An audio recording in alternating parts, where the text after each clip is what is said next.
What's up? What's up, everybody? What's power? We was right on the line. Man, y'all, we just got through doing the audio pod, the slim thick version. Please do check that out if you ain't got the time to listen to us. Yes, it is available on Spotify, Apple Podcasts, Google Podcasts, pretty much wherever you listen to podcasts. The whole nine. If you end up not being able to stay tuned with us completely tonight, that version is like under 40 minutes. Right. Yeah, you can listen to that in the background while you cook, clean, do whatever you do. You know, do your thug dizzle. You know, that's cool. But yeah, so basically, we may as well just continue the conversation we was having. We're gonna give y'all a little bit of time because we know people still just getting in and everything too. Because I'm ready to get into this one because I am too, bro. Don't get it twisted. I am too, bro. It's been weighing on my head because I'm just like I don't know what's going on, man. I don't know what's going on. A lot of crazy things are just happening out here, and you're just like, what is going on, man? Like, folks is wilding right now. Woo, Lord. I don't know, bro. It's raining with no umbrella. Yeah. I mean, where y'all at? Look, we out here. You know, it's heavy out in here in these Twitter streets. Hey, speaking of such, look, you ain't even on Twitter, so you don't know. You know how they had those little things called fleets that it's basically the essential. It's like making stories on Instagram and stuff. Oh, yeah. They had those. Yeah. They got rid of those. They announced that they were going to get rid of them. And then the day that they announced they was getting rid of them, bro, why? Because our people. Why did a bunch of people on Twitter, a bunch of black folk on Twitter, what's power, start making posts of them engaging in sexual acts on the fleets because they knew it was going to get deleted the next day? So they Snapchatted. Bro, yes. For the Snapchat. Why did they call it the Fleetnik? I'm just like, what is going on? Bruh. What is going on? Hey, Kiara. Because you said, hey. She said, hey, with like 5 Ys. What's good? But yo. What's going on? I was like, folk just don't care no more. I don't know. The world is wild. And belligerency is at an all-time high, and it continues to be encouraged actively within our society. And I just don't get it. Like, I don't feel like every occurrence or every thing should result in a reaction of belligerency. You get what I'm saying? Yes. Yes. Like, facts. Like, oh, somebody said that my car was old and ugly, so I should go key their car. What? No. Right.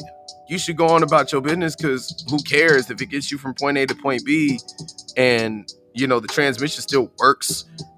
It's doing what it's supposed to do. If it's getting you by and you didn't have any problems with it before somebody decided to open their mouth and say something, why do you care? What's going on? Who in here with us? What up? Like, we know Kiara's in here. She said hi. So please do, if you feel like it, just go ahead and follow suit. Say what's up. Let us know who you are. Let us know what's going on. Yes. If you are unsubscribed, you better subscribe to us. And hit the like button. Yes. Please share this, y'all. We going in tonight because me and NeRo, we hot.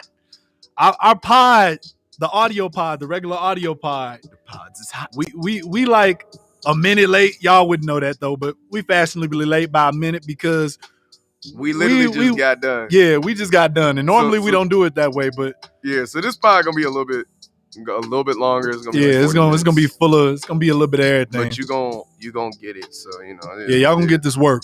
This Loaded Lux would say. Right. Get this work. Right.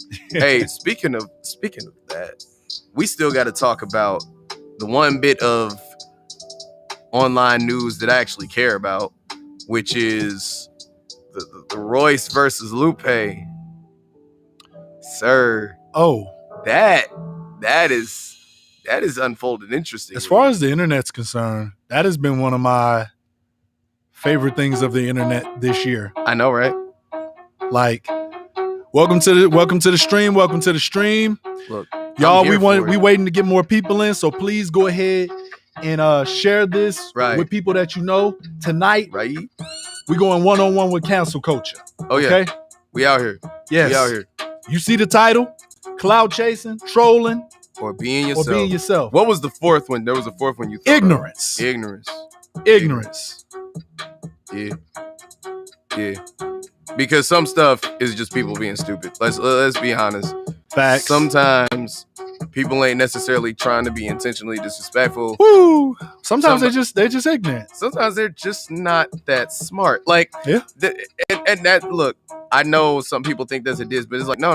Sometimes folks just ain't that. No, right. Yeah. Sometimes people just don't know what they saying. They're not, well, as you would say, they're not spatially aware. Woo. They're not spatially aware. Quote me on the live like that. I mean, yes. Like, y'all ever said something without thinking about it first? We do it all the time. And most of the time when we think before we speak, we say very ridiculous things. Right. And normally it's in the comfort of your own friends or your own homies and stuff where they can tell you, hey, you wilding right now. You might not want to say that out loud to anybody where they can hear you. Now, some of us have less filters than others. But still, I mean, there's still things that, we know to be, at least in the frame of social acceptability, appropriate and inappropriate. Right. And we gonna chime in on some of that too. Right. Like, please share this, y'all. Should not be your first choice. Okay, that's all I'm saying. Hopefully I'm not too loud, especially. Yeah. Look, like Rod 25 said, a hype moment and you get carried away. Exactly, man. It happens to everybody. Twin. I'm be honest with you. The court of public opinion ain't here for all that. You can get canceled out. And man, Did you check your phone? She said check your phone. Oh, I did. Yeah. I'm afraid to even know what she sent you. And that's the thing, yo, man. Like, we've been seeing a lot of mixed reactions to some of the more viral moments that have transpired this year alone. Yeah. I ain't even got to talk about 2020 because we already know what 2020 was. Yeah. And we're basically getting a slightly different flavor of 2020 right now called 2021, right? Basically. Because the biggest societal issue still plaguing us, alliteration. COVID-19, right? COVID-19. COVID-19 is the giant umbrella that we all standing under with all of this other stuff. And what's currently raining down on our umbrella, it's acid rain, by the way, and it's called cancel culture. We're being we're being inundated with a lot of really just hyper aggressive opinions and positions of people who suddenly decide to be moral judges of character. I'm starting to, you know what? I got a new phrase for it. Yeah. The internet death penalty. Yeah. Yeah. Literally. Because that's literally what it is. It's an internet death penalty. It's literally the internet saying that you no longer deserve to live and conduct yourself in the way that you once did. Y'all, please share this to more people. We want to get everybody up on this. Right. Please and thank you. Anybody you know that got an opinion, or even if they don't, but especially if they got an opinion on what's going on with Lil Nas X right now, or with DaBaby, or cancel culture in general, right? They need to be here. Yeah. Let's see. Rod 25 says you get canceled and you get canceled only when it's convenient. Yeah. Man, because cancel culture, as we're starting to see, is very fickle. We're picking and choosing when we're canceling folks, and even the criteria for what constitutes cancellation. Right. Because the simple fact is cancellation is a double-edged sword. It's just like the concept of, how they say you live by the sword, you die by the sword. Okay. So if the moment that you cancel someone else or decide to be, or really more specifically, you decide to be a moral judge towards someone else, that is the moment by which you make yourself subject to become judged morally by other people. You've opened yourself up to that because you chose to take this route. And that's what people don't realize. That's why there's certain people that have been canceled, the cancelers that have gotten canceled later on because folks started digging into their tweets. Folks started digging into their search history and things of that nature. And so as a result, now they're on the chopping block because of something they said, when before it was totally okay because they was out here cooking other folks. You know what I'm saying? Like, that's the difference. You do really have to be mindful of what happens when you decide to judge somebody and come at somebody a certain way. Facts. Because, yeah, it always can and usually will come back on you. You know, you're not immune. No one's immune to it. Nope. You're not immune to scrutiny. No. And that's exactly what this is. This is scrutiny on the highest level humanly possible. You know what I'm saying? Like, yes, no one is safe because everyone has a past. Exactly that. That is exactly. And they're very good at digging it up. Mm-hmm. See how quickly the advent of the internet has made that gold. Look, did you see how quickly they dug up Sha'Carri's past? Yeah. And they pulled up that tweet where she said pretty much, if you I'm paraphrasing, if you're a supporter of Lil Nas X, yep, you can unfollow me. Yeah. And then when she poked her head out, I thought that was new. No, that was a few months ago when she poked her head back out. Mm-hmm. After, other people were winning and the Olympics was taking place. Right. Not everybody was like, yay, we happy to see you. Because some people were just like, whatever. Should I really feel as sorry for you now that I'm seeing these other things in relation to who you are as a person or who I think you are as a person? Right, because all it is perceptual. You're only getting some aspect of a person. And look, and she said, especially them burner pages, because there's a ton of burner pages on Facebook, Twitter, and YouTube and all those. For people who don't know, a burner page is basically, like a burner phone where you use it once and you throw it out. It's the same thing. Basically, they have a whole nother page where they have complete anonymity and no one knows who they are, and they pop on there and basically become a rabble rouser. They start something up. So in order to get other people rallied against a specific thing, you see it all the time.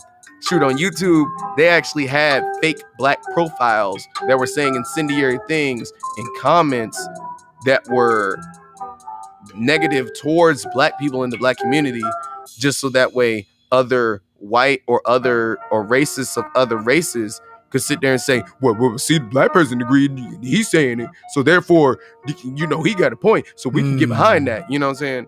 It's the same thing. It's the same thing. That's why the court, that's why I have no respect for the court of public opinion. I have no respect for them, because of the simple fact that in most cases, they come from a very convoluted perspective and position. Like, it's the truth. And most of the time it's full of it's more so emotion driven than logic. Yeah. Cause I'm like you. We're gonna go ahead and get started with the discussion. Cause like I said, we ready. Yeah. We ready. And I'm just gonna start off by saying, it's gonna come when they come. I wanna start with DaBaby. All right. Because his track record in terms of what's going on right now is there's less there than what Lil Nas X is. Yeah, there's not really much to follow. Yeah, there's not really much to go off of, except his most recent comments. Mm-hmm. Brother, do you mind pulling up his recent comments for us? Hold up, I actually got it right. Because we want to use the whole thing. Let's see. Okay, here we go. And I'm gonna even say what he responded to as well. But I don't even know if we're gonna get started on what Boosie and them said, because that was I don't even think it was stupid. But anyway, hold on, let me see. We here tonight to hear y'all opinions and thoughts, as well as for y'all to hear our own. Okay, here it is. If you did, it's like DaBaby proceeds to stun again for making homophobic comments between songs, which that was a bit of a tagline. DaBaby had murdered somebody. Okay, I didn't know that. Hold on, because we gonna get to those other things too. Read that, but please keep that in the chamber, because we gonna talk about that later.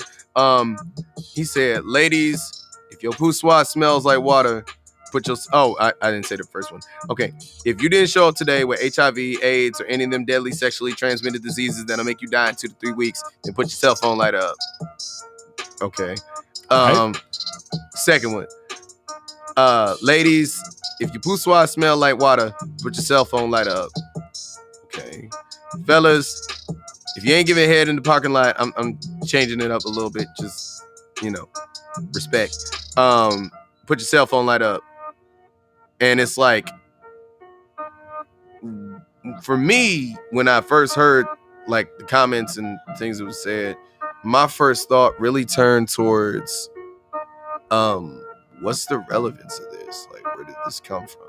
Not necessarily anger, and maybe it is because I'm not a specific part of the LGBT community, but at the same time, I've known people who have gotten sexually transmitted diseases that wasn't out here running the streets, but just ended up with somebody who had one, didn't say anything, and now she has to live with that, and every partner she gets has to understand that concept. Because of that, she has to live with that. You know what I'm saying? Which is highly disrespectful to assume that people just get diseases and because they made a bad decision, because that's what it comes off as. But at the same time, even with that being known, my first thought is, okay, that came out of nowhere. Is he gonna explain where this came from? Like, why he? No? Okay. My thing is, like, I was more confused, honestly, than angry. For me, when it comes to words, I like vocabulary. I like words. I'm a writer. Right, I agree. So sometimes I tend to pay too much attention, and I say that in both a good, bad way, because it could be bad, but I don't think in this case it's bad. To the words that people use when they're trying to say things, like when people are trying to express themselves. Right. And when I initially heard this, I just thought, this is stupid. Like, a lot of this reeks of just ignorance. Yeah, it was just. I'm just like, this just sounds idiotic, And my first thought was just like, is somebody gonna tell him that was like dumb? None of that works like that? Like, are you like? It was almost like he really doesn't know. It sounded very comedic. Yes. Like, it sounded very comedic. Very it was just kind of out of nowhere. It was out of left field. Well, not that too, because there wasn't anything that came before or came after it. Right. So D-Sog Mental said, yeah, he said all that to intro to his song, which is weird. Right. Like, that makes me wonder what the song was about. I don't even think the song has any direct correlation to what he said. That's what I'm saying. It was just disjointed from anything else. Right. I was like, are you high? Have you been drinking? Like, are you impaired? Is this like, one of where them, is this coming from? Like, my first thought, like, when I really thought about it, I was like, I wonder if this is one of these conversations he had, like, with his boys in the back, and they just happen to be talking about it, and for whatever reason, he just felt the urge to bring it up. Like, maybe he wanted to have a conversation with the audience. Sierra Rob, diarrhea at the mouth, and he was trying to be funny, and it fell flat. Like, that's why I call it word vomit. And by that, think about it. When you vomit, it's not really anything specific coming out. It's whatever is inside of you. Yes, it's something that's in you, but at the same time, it's not anything specific. It's just whatever's in there at the time, and it comes out, and it's ugly. You know what I mean? Mm-hmm. You could have ate something that was very well prepared, and it comes out gross because of the fact that you just blurted it out. You just out with it, right? And somebody said that's what DaBaby said himself. And I'm actually about to look at that too, his response, because I ain't really worried about what everybody else said. I don't really care about that.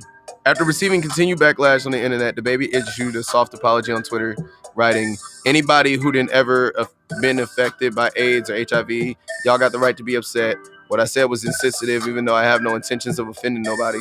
So my apologies. But the LGBT community, I ain't tripping on y'all. Do you? Y'all business is y'all business." In a separate tweet, the rapper addressed brands, networks, and fellow artists who criticized him, because he got dropped from a lot of things.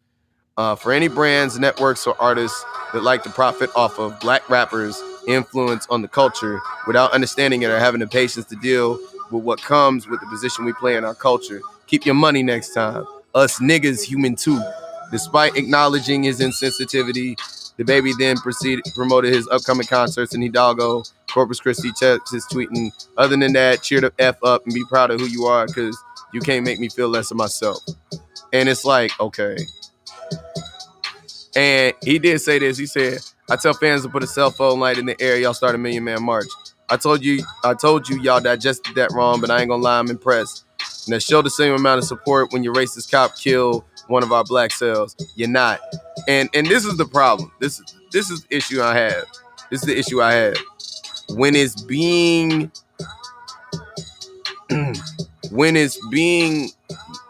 you're responding with belligerence to a sensitive situation that you should treat with the sensitivity that it has, or that you realize it has, once you've had your quote unquote come to Jesus moment where you realize that what you said was either incendiary or stupid. What's good, Kiki?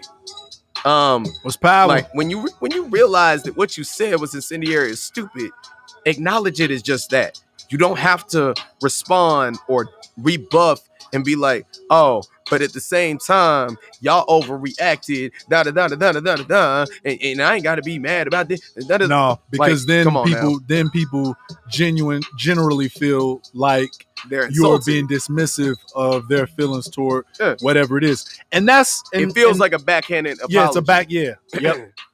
It's like I always say, like if you say sorry, then follow it up with but. It's not a sorry. 9 times out of 10, you're invalidating the apology and everything else that came before. You're probably finding some justification to soften it. Right. And you're probably just doing that for yourself. You're definitely not doing it for anybody else. No. Especially not the person you're apologizing to. You're doing it for the sake of your own conscience and your potential investments. That's the truth. Now, he did say something there that I wanted to address too, right? And that he was talking about what he tried to do to other people who had things to say to him. And I think he was more so addressing people who wasn't the LGBT community, regardless of whether they felt the type of way about that part or not. I think he was talking to everybody else when he brought up police shootings and stuff like that. Right. And here's the thing.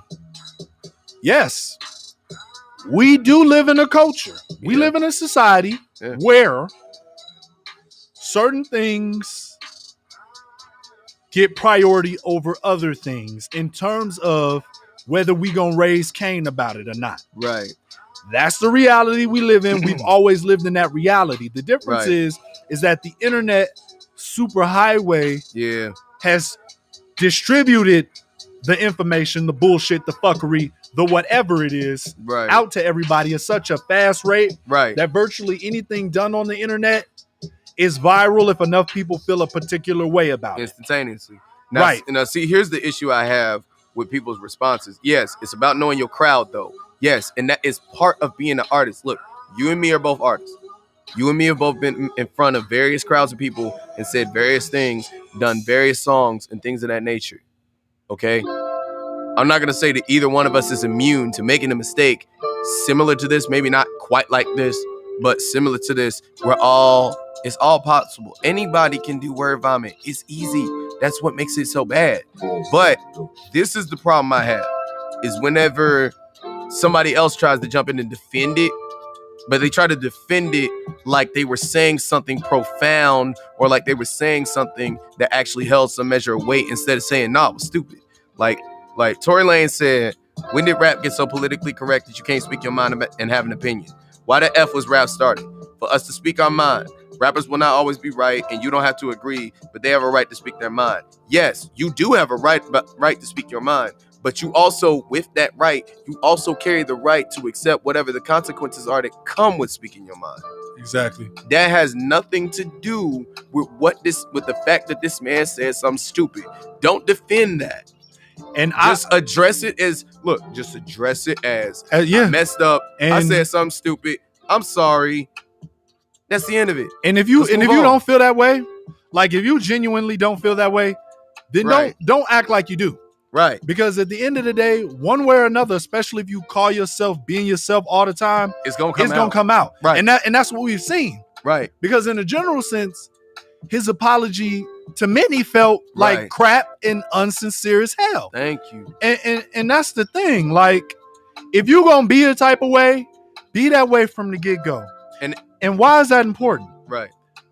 Because I wanna step off DaBaby for a second. Right. Because as y'all see, the title of this video is Clout Chasing, Trolling, or Being Yourself. So let's bring somebody else into the frame. Let's bring somebody else to the frame. We missed the fourth one, and that's ignorance. And if we could put a label on somebody to be ignorant, it would definitely be DaBaby. Yeah. But now I will say this. Go ahead. Okay, D-Sog Mental says, is any of this hurting the black community? I would honestly say no. Not any more than it already has. Because the simple truth is this was just a literal dumb moment that got made into a mountain when it really should just have been a molehill situation where we like, okay, he said something dumb, let's move on. Like, stop being stupid, sit down, stop getting drunk before you perform and thinking that you can say something that is profound and it's not profound. Stop being stupid, move on. Like, thank you for the people joining us. Yes. We got 8 folks up in here. Please like, comment, share, and subscribe. But, especially share. We want to get more people in this discussion we're talking about right now. Because then you create this. When you got Boosie coming out the woodwork, and then he brings up Lil Nas X and the stuff that he's doing and say, well, that's totally okay, but we can't say, but y'all want to get mad at DaBaby. Like, that wasn't even brought up. Y'all are making it more of an issue than it is because look, if you analyze the comments that he made, only a third of them were homophobic in any way. The rest of it, the other 2/3, one of which was never addressed, was offensive to those who have sexually transmitted diseases that they might just have either as a result of birth defects or issue or birth complications, or just being with somebody who didn't say nothing about their status. The second one about women supposedly not smelling like water down there might be, that could address somebody. Like, there are ladies out here who do have conditions to where it affects them down there. Which in that case would be sexist then, right? Yes. So y'all not even attacking the right stuff. It's always one direction and being like, oh, well, he said something about gay people. You know why? Because the way the climate is set up, yes, you can only talk about one thing at a time. Yes. And the biggest thing right now is rooted in LGBTQ acceptance and respect. And the significant problem. That's why those other two things don't really matter as much. And get it. The significant problem I have with this, and this is going to come back up when we get to talking about all these others, is you notice that when it concerns him talking and saying certain things about women, no one busted a grape. Not even the ladies busted a grape about him saying that.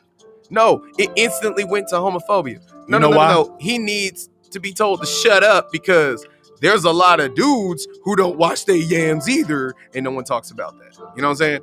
The fact that you call it yams, but I'm with you. I'm just telling the truth. You on your piece. Look, I'm with there's you. a lot of people who have literally ended up with sexually transmitted diseases because somebody else was disrespectful and didn't speak on their actual status. Right. So, that could have been, that was also probably straight as well. Exactly. And that's my point. You're addressing the things that are, as Kiara Rob 25 said, convenient to attack. It's convenient to attack because you know you'll have a backing band ready to join with you. You got a whole army. But if you say something about, yo, man, you shouldn't say that sort of stuff about women, all of a sudden you're a simp. Hey, yo, bro, you shouldn't say that stuff about people who got diseases. All of a sudden somebody coming out the woodwork thinking that they're Dr. Feel Good and want to tell you, oh, well, you don't know what you're talking about, bro. So you attack the one thing that would be considered a unanimous point of contention because you knew you would get support from it. And that's why I hate the media coverage about this, bro. It's fake outrage. A lot of it is literally taking that part of the entire thing he said, right, and they're using it as headlines and clickbaits. Yes. And I was just like, and they're actively saying what all he said, but still labeling it as something that is incorrect. And here's something that I do want to say to the people, right, who to the people who specifically attack, right, because I've been seeing this happen too. A lot of people attacking verbally because I don't feel attacked, but I do feel the need to respond. The straight community in regards to straight people's opinions regarding this, because there are some people that feel that, hey, you're straight, you're not allowed to have a valid opinion on this. You can't speak from any validity. Straight people can get AIDS too. Straight women can have issues down there too. So yes, here's the thing we got to understand. All right. First and foremost, these things should not be. I hate, like what you said earlier, when people try to draw false equivalencies of other situations. Yes. Now, sometimes we see similarities in things, and we feel that for that reason, it somehow makes them completely the same logically, and it doesn't always play out that way. No. Case in point, a lot of people were like, I seen somewhere on Instagram where someone was like, notice how all these straight people, and it's so messed up that most of the time they don't even say straight people, they say straight men. Yeah. So these straight men feeling some type of way about, like Lil Nas X, for example, doing what he was doing with them videos, but they ain't saying nothing about women being half naked. They ain't saying nothing about people getting killed, this, that, and the third. And pay attention to when people make these points, because they're usually boxed in and targeted to particular groups. And if you come from Black culture, you especially know what I'm talking about. And here's the problem with that. If we're being truthfully honest, there was a time where objecting women in music videos was a huge talking point of the culture. And it was a problem. You know what happened? Things like the slut walk happened. Decriminalizing sex work happened.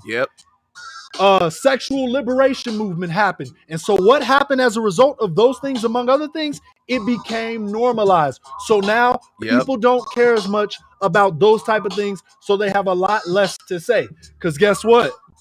Now, for the women of that, it's not the big time issue anymore. It's not a big time issue, but also groups of the people who felt marginalized or felt like they were being controlled, enslaved, disrespected, now have a decent enough stake in the reality of how that looks in the culture. Meaning, a lot more women have freedom or feel they have freedom and autonomy over their bodies.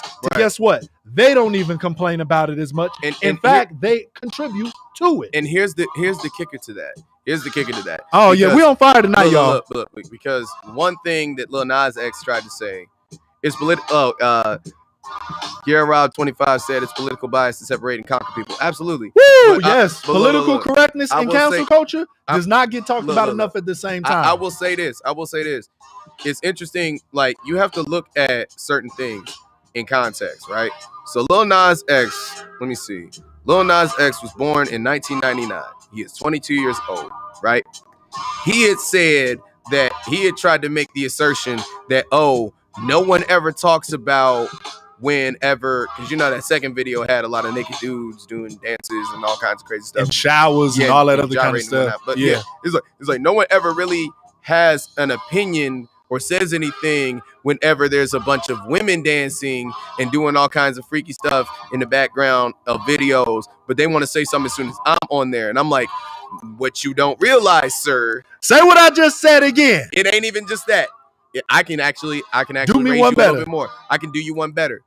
What you don't realize is that did happen. It was just before your time. Yeah, before you were running around and stuff. From about the late 60s to the 70s to the 80s to the 90s when we were young. That war has been being fought.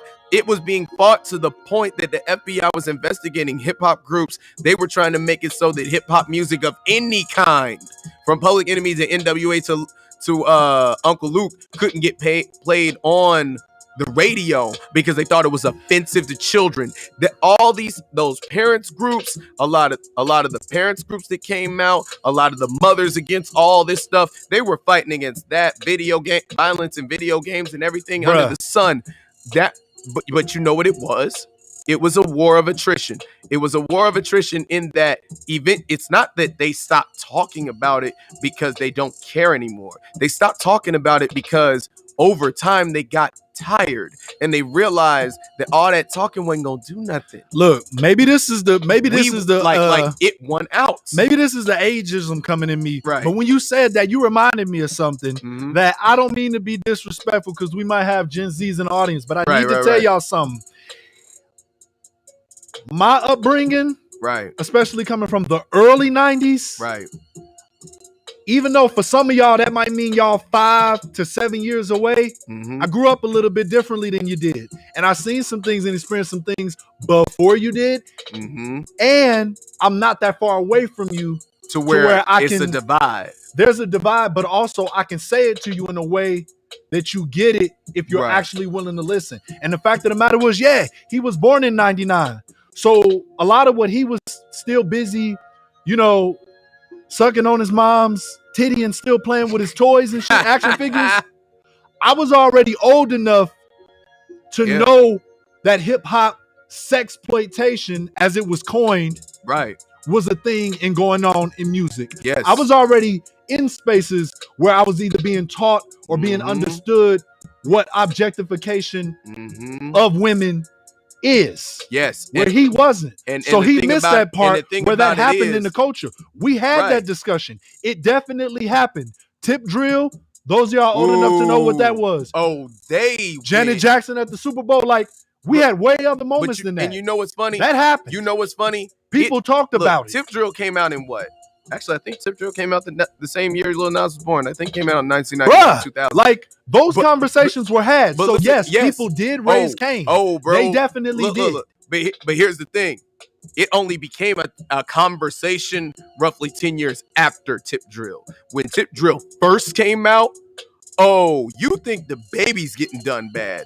They ripped that man apart. They never let Nelly let go of Tip drill for 10 years. And people still be complaining about this ish today. But once again, acceptance and normalization came into play, and it became less of an issue to where people felt the need to stand up and at a podium and speak on it. Yes.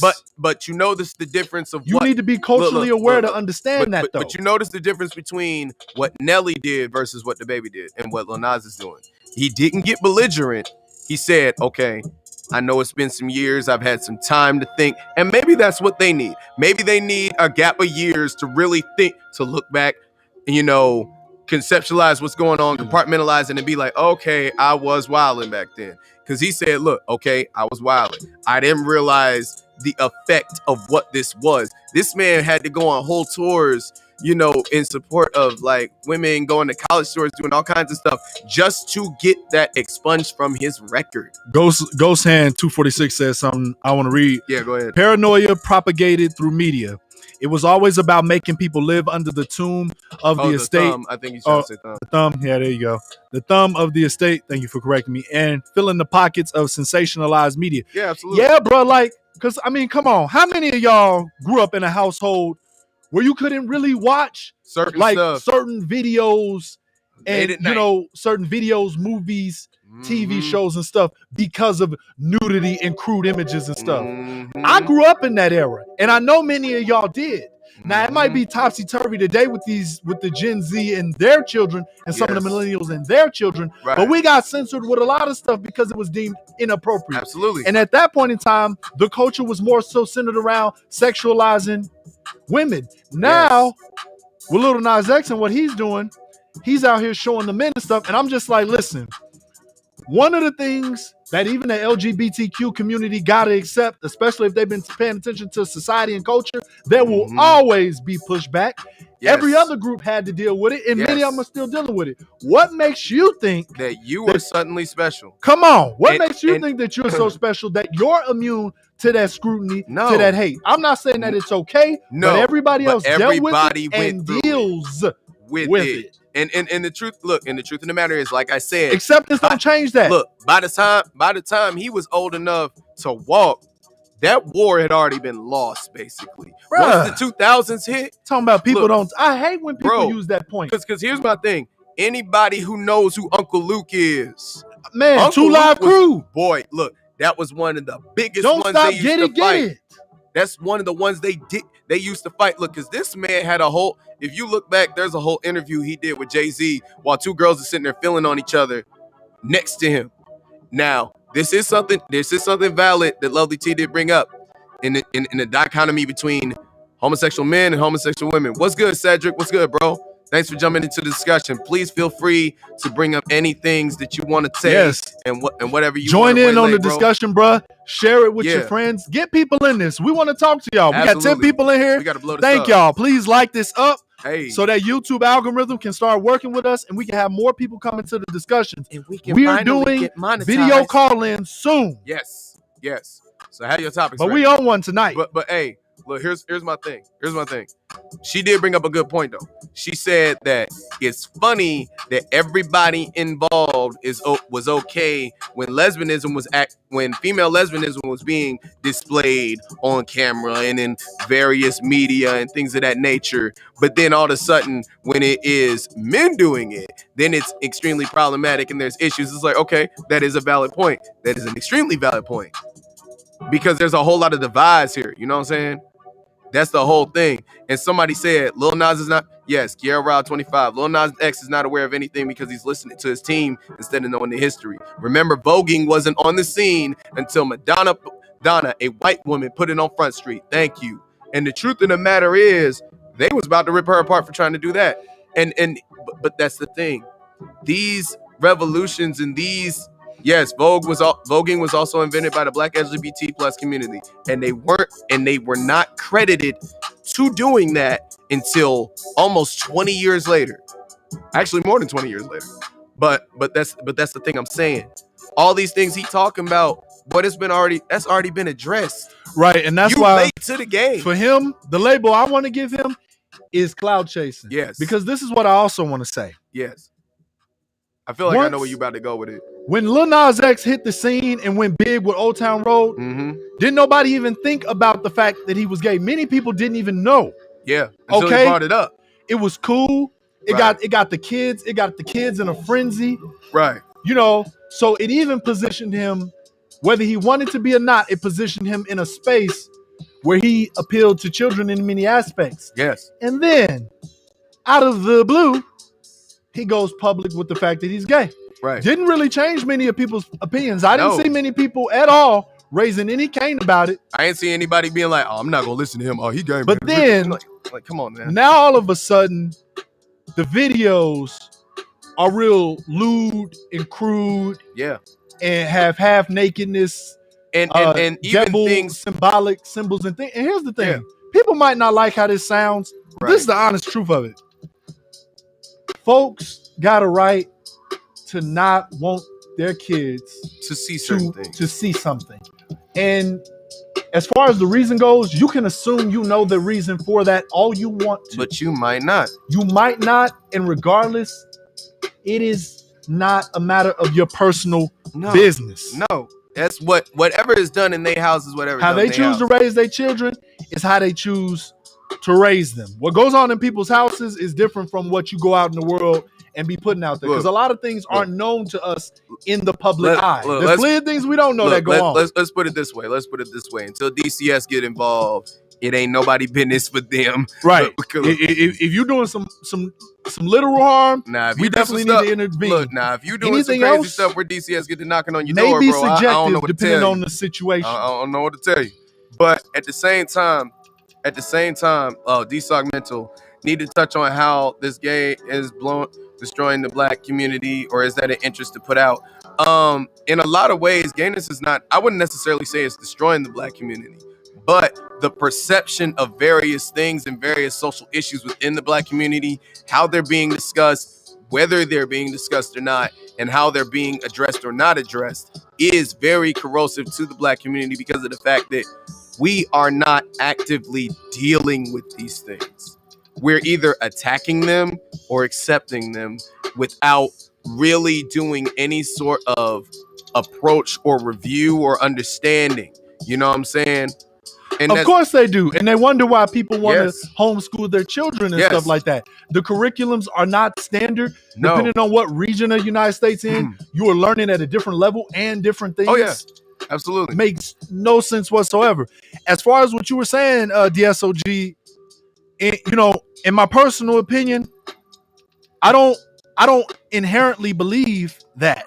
Right. So I can never truly come of that opinion. Especially what I because will there say, are so many other things that are actively assailing the black community that are way worse than that. and if that is your opinion, respect to that being your opinion. What I will say though is, if we're talking about my personal beliefs as it relates to the black community and sexual orientation, the way my mind is set up, yeah, I only believe in the union of a black woman and a black man being together and procreating. right. If we're talking specifically to the black culture, Right. that doesn't mean though that my mind is shut to anything that is not that. No, That's fine too. and I know what works look, for me and where I'm going. And it's important that we bring that up. Like Cedric said, we have to get out of the matrix. Absolutely. You have to open yourself up to new schools of thought and new concepts. But that doesn't mean that you have to immediately accept whatever is given to you. Nope. That's the issue that is really presented. It's not so much the fact that, these things are being brought to our attention and this is something different. It's no. Don't just align yourself to something because it's different and popular. Or because you're trying to make yourself look good. better. Right. Like a lot of companies are. Because some of y'all are doing, some of these folks out here doing things for self-imaging. Yeah. In terms of, I got an ally if I pandering, right. if we will. Yes. And ain't nobody Look, and to tell the truth, now that you've brought up pandering, there was somebody who requested that we speak on, what was it, like issues or concepts in the gay community, and we have chosen not to do that until we actually have somebody who is a member of the LGBT community present. And because by that, otherwise, we literally just mean right. somebody that is any of the letters. Right. And the reason being, because me and him talked about it. We talked about it. Sat around. We ain't afraid. I sure in the hell ain't. It's not that we're afraid. It's that we don't want to do something that could be constituted as pandering, even by accident. I would, because of the fact that we are two straight black men. There are avenues that we can't fully speak on. Right. We inherently have no understanding of that particular realm. That would be like trying to speak on a specifically woman-centered issue as two men. Or even white culture in general. And trying to speak from a perspective of us either being experts or of us having an intimate understanding of it when we don't. Right. Truly. We're only, at that point, we're only looking at it from our point of view. Right. We don't live within that reality. Right. And reality is very important. Right. Segue. Because this is my thing. Okay. When it comes to me specifically, as I think about, where it comes to the LGBTQ community and people choosing to live the life that they choose, one of the ways that I look at the world, this is also in response to what you said, DSOG, is simply this. In my mind, I look at the reality to how things are now. And one of the things that I understand is that it can be very dangerous in this world being a member of the LGBTQ community. I got people in my family who predate this modern age of LGBTQ. And I've learned a lot just from the stories and the things I've heard of people who come from older generations. Right. So, in a sense, from a community standpoint, a lot of people did get beat up, died, and a bunch of other things for the folks of this day and age that tout LGBT to even be able to just talk. So there's definitely been progress. Like somebody we can't even flip that around like it ain't been. Right. So let's not do that neither. Right. There's been tons of progress. And in this day and age, there's a lot more progress in the fund of financial that y'all are getting. So let's not act like this is the most marginalized group in America. And see, that's in the world. I will say that's let's not play that game. Problem I have. I'm gonna read these two comments and I'm gonna get into what I want to say. Kiera Rod 25 says, I will say the gay agenda is pushed when it isn't necessary. Everything is not about gender wars, but why when something goes wrong, all of a sudden it's a gay issue? Yes, that is very true. DSOG Mental said, it is by allowing gay marriage to destroy to destroy the image of a man taking care of the family and also slow down population. How can two men and two women reproduce? To be honest, to some degree, the allowance of gay marriage, in my opinion, it is literally incorrect. Not in the way that two people cannot get together or whatever, is that the literal definition of what marriage actually is between a man and a woman. So what you're dealing with in terms of unions between two men and two women are not literally defined as that. So it's kind of used as a carrier term whenever they say gay marriage, because they don't have a term for it, which is fair. But at the same time, honestly, that's one, if it is being used to destroy the image of a man taking care of the family, that is only one of God knows how many different things that are attacking us in that way. And yes, Cedric said a system and laws set by people that are heavily involved in the BS we see. We just can't see them. Exactly. Because here's the thing. Here's the issue that I have, is that what I don't like is whenever certain because civil rights has been used as a blanket term. That's yet another blanket term that's annoying, that gets used regularly like a Xerox machine. That whenever there are issues surrounding the Black community that have not been addressed, that have not been taken care of, that have not been amended, all of a sudden, not only just gay marriage, like the LGBTQ community is invoked, various other racial communities are invoked, various other civil rights issues are invoked, and then we are used as a comparison piece.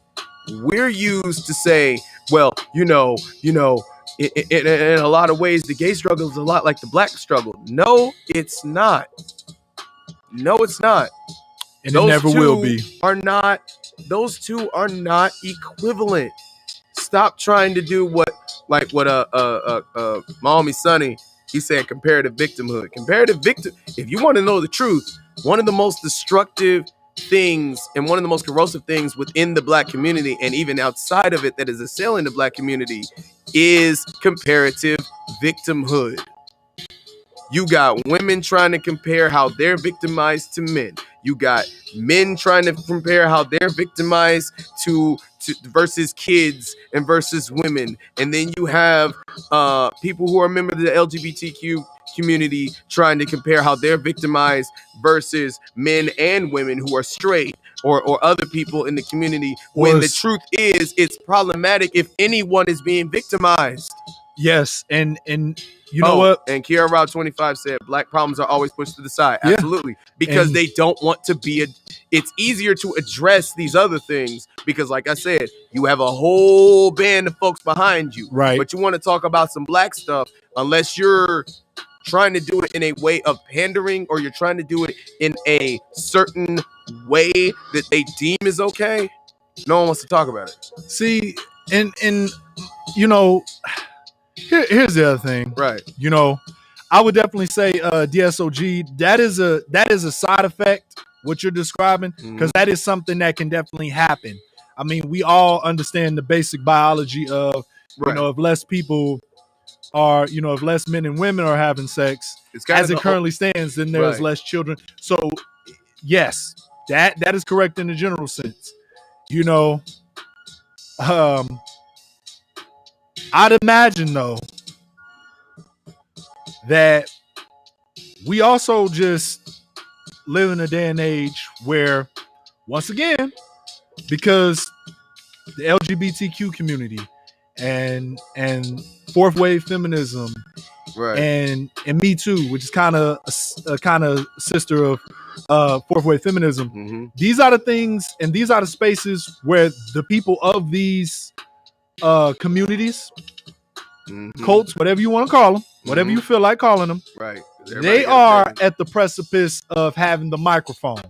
That's why I love it when I hear people who are generally assumed to be aligned with those communities speak up against them, because it lets you know that the people that of all the people, they're not monoliths. No, it's this fake solidarity that you think is going on. Right. Not every gay person subscribes to what is collectively known as the LGBTQ community. Yes. Just like not every black person is a part of Black Lives Matter Inc. Right. Just like every woman doesn't identify as a feminist. Yes. Okay. But that does not make them not a woman. That does not make them not and black. It doesn't make them any less of those things. Yes. But what it might behoove most of us to do is to hear what those people got to say. Yes. Not every woman agrees with abortion, so on and so forth. So when we come to the general consensus that, all of these people must think this way, we're really doing ourselves a disservice. Right. Especially in the black community. We love to preach solidarity without being truthfully honest and admitting, right, that we're not a monolith. There's so much variety to us, just like there's so much variety to even to white culture and white people and every other race, every other sexual orientation, so on and so forth. So to Lil Nas X and anybody trying to spit that bullshit logic, you're wrong. People did complain and raise hell about all those other things that you're trying to draw false equivalencies to. Yes, they did. People did have a problem when folks were getting killed out the street and still do. Absolutely. People still got a problem with black on black crime. People still got women being objectified in music videos and other facets of life, sexual harassment, so on and forth. People still raising Cain about them. But the reason you don't hear that much about them is because right now, everybody's talking about you and what the hell you doing in these videos. And you know the Y'all funny, see I bumped the mic. Look. And you know the funniest thing about that. Now let me read some of these comments because we running out. DSOG Mental said, "Have you all listened to Dr. Umar Johnson?" Yeah, we have. And listen. Listen. Oh, you don't even know. Continue reading the chat. I was just gonna say, look, bro.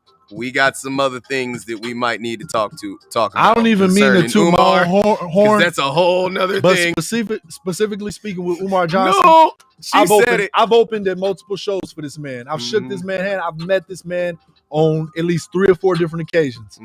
I'm familiar with him. Finish the comments. Hold on. All right. Kiera Rob said, just like the UN saying that we don't need our reparations, but that we need our reparations, but won't talk to the people in our community. Yet the politics, they're talking about China being terrible, but we're talking about blackness, about black people and the American horrors that happen in the US. Yes, it's always redirected, or it's always directed somewhere where it's outside of our borders, because it's easier to talk about something where you're window shopping as opposed to being dead center. And it affects you. And yeah, Kiera Ross 25 said, yeah, we listened to Dr. Umar, who came by his boys' school for over 5 years. Man.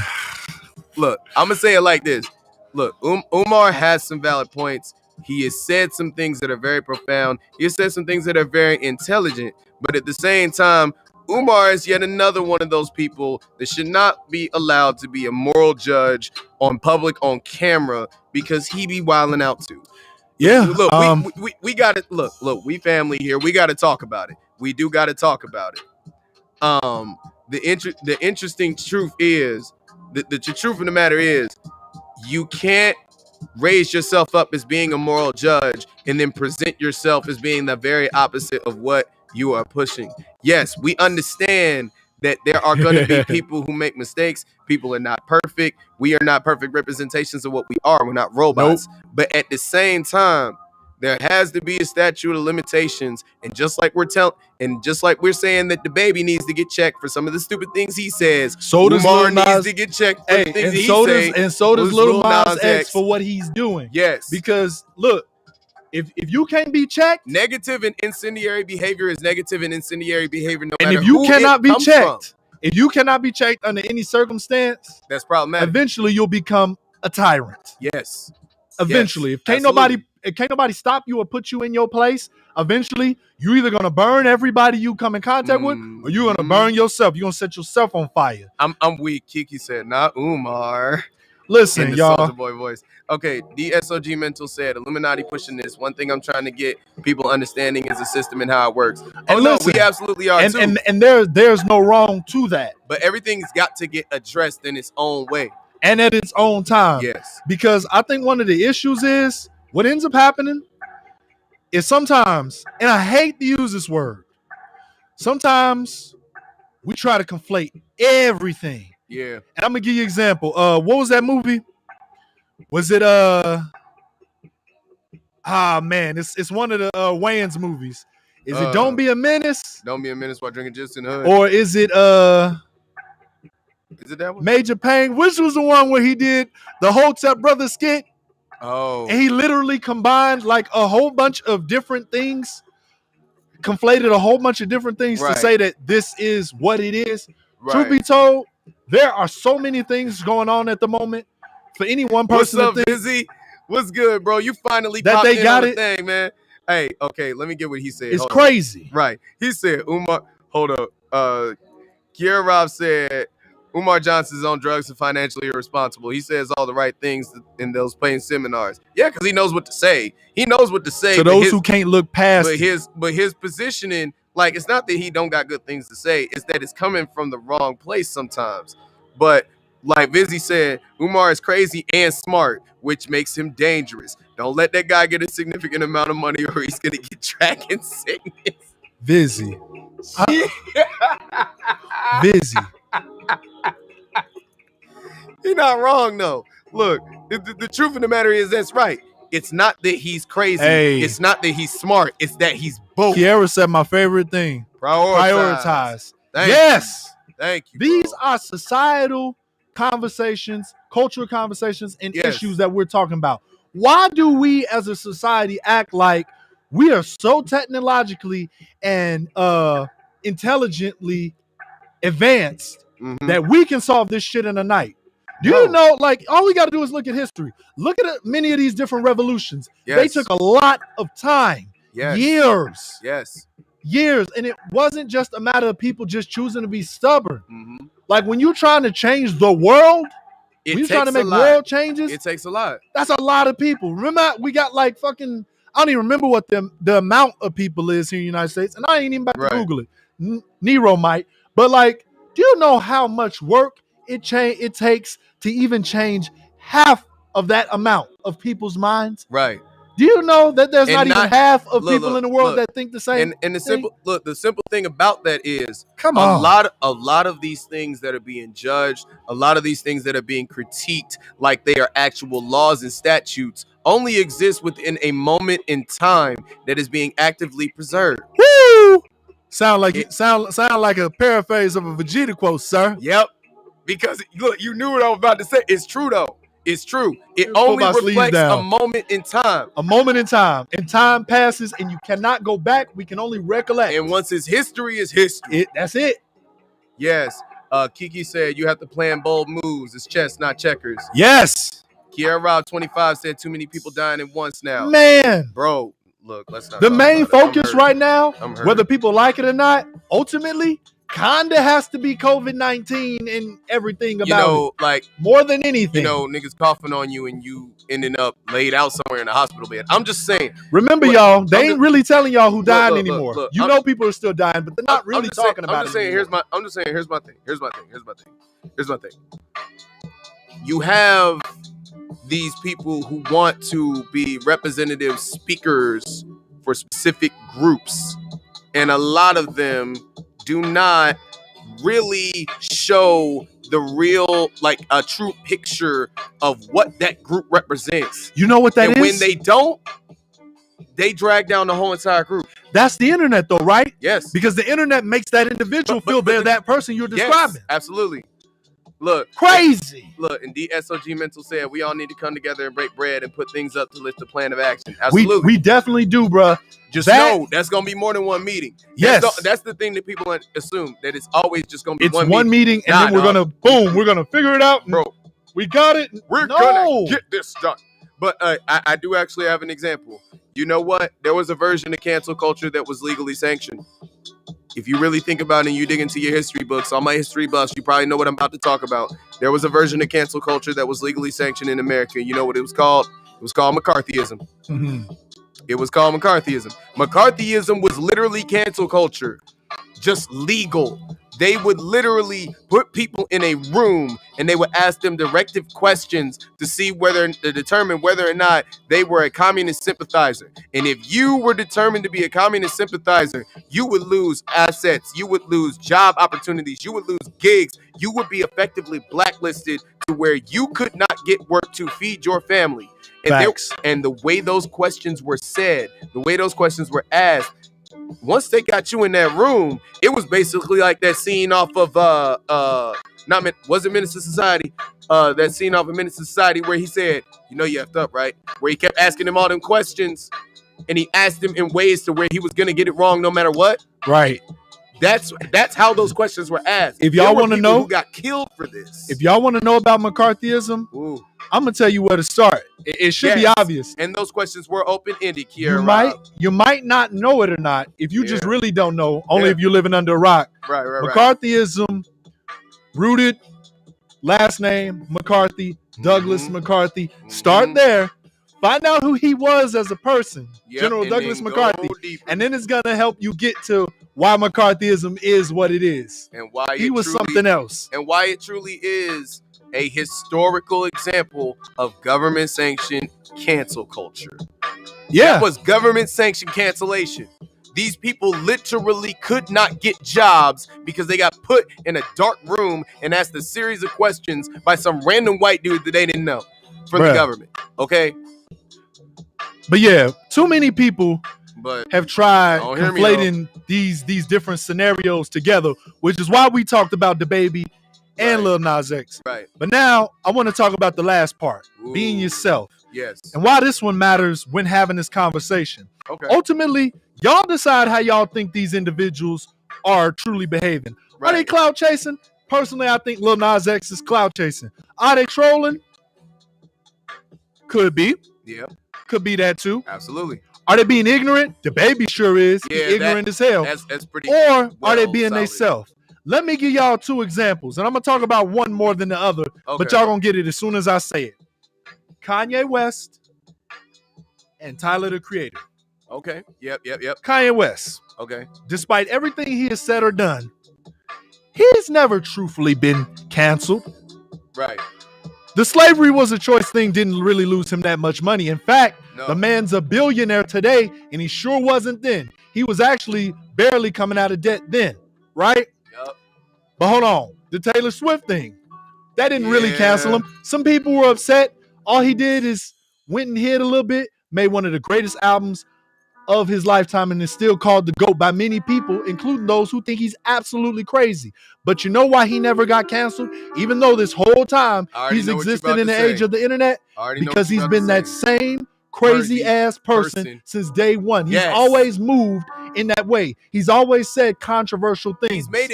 He's always made it painfully clear that this is who I am. And this is how I live. This is the way I think. You don't have to agree with it. And I'm going to tell you some stuff you ain't going to like. That's why we quickly write off stuff that he says when it's controversial. 9 times out of 10 is, oh, that's just Kanye being Kanye, or Kanye being crazy again. Kanye kind of gets relegated in It's been normalized. Right. That's why he can't be canceled. Right. Look at Tyler, the Creator. He came in. His biggest hit that got him, I think, his first Grammy and VMA was a crazy ass rap song about shit that he would do and how he thought about people. And he's been that same person. Eventually, we found out he was gay, but guess what he didn't do like Lil Nas X? He didn't play it up. He didn't play it up. He didn't use it to get clout or troll people. He just told motherfuckers he was gay. Right. He still expressed gay energy and gay things. He even said the other day that he got a crush on Jadakiss. And nobody thought anything about it. Nobody tried to cancel him or get mad at him. Right. Because he's been who he's been, and he never felt that he needed to do anything extra because that's who he is. And the thing about it is that people actually appreciated Tyler's growth as an individual because we seen him go from being the pissed off, angsty teen that hates everybody to growing into his own, becoming more introspective, becoming more expressive of his actual feelings, and really showing himself to be actualizing a lot of the things that he said he wanted to do in the beginning. You know what I'm saying? Tyler has been an open book from the beginning.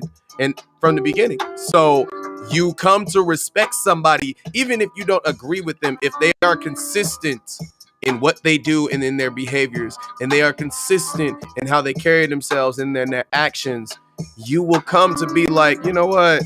This is just how you are. Even if I don't agree with what you are, and even if I don't agree with what you're doing, at least I know you're being yourself.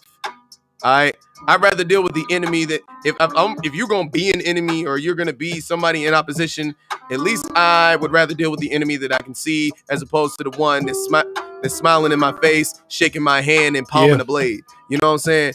And it's right. Kiera Rod 25 said Lil Nas X is trolling and any publicity is good. And actually, the true example that's out of Tyler's same camp is Frank Ocean. Frank Ocean ain't never made a big deal about anything he does. He just puts it out there. Most of the time, you only find it out through the music, and he just goes on about his business. Man put out a couple albums, went back to school, got his medical degree, put out another album, and then moved on with his life. Yep. As you should. Yep. And guess what? He let it be known to the world when he was ready to that he was gay. He might have lost some fans, but I don't know too many people that stopped fucking with Frank Ocean. Look, the funniest we thing, like the man off his music. Him being gay had nothing to do with the music. And you know the funniest thing about it is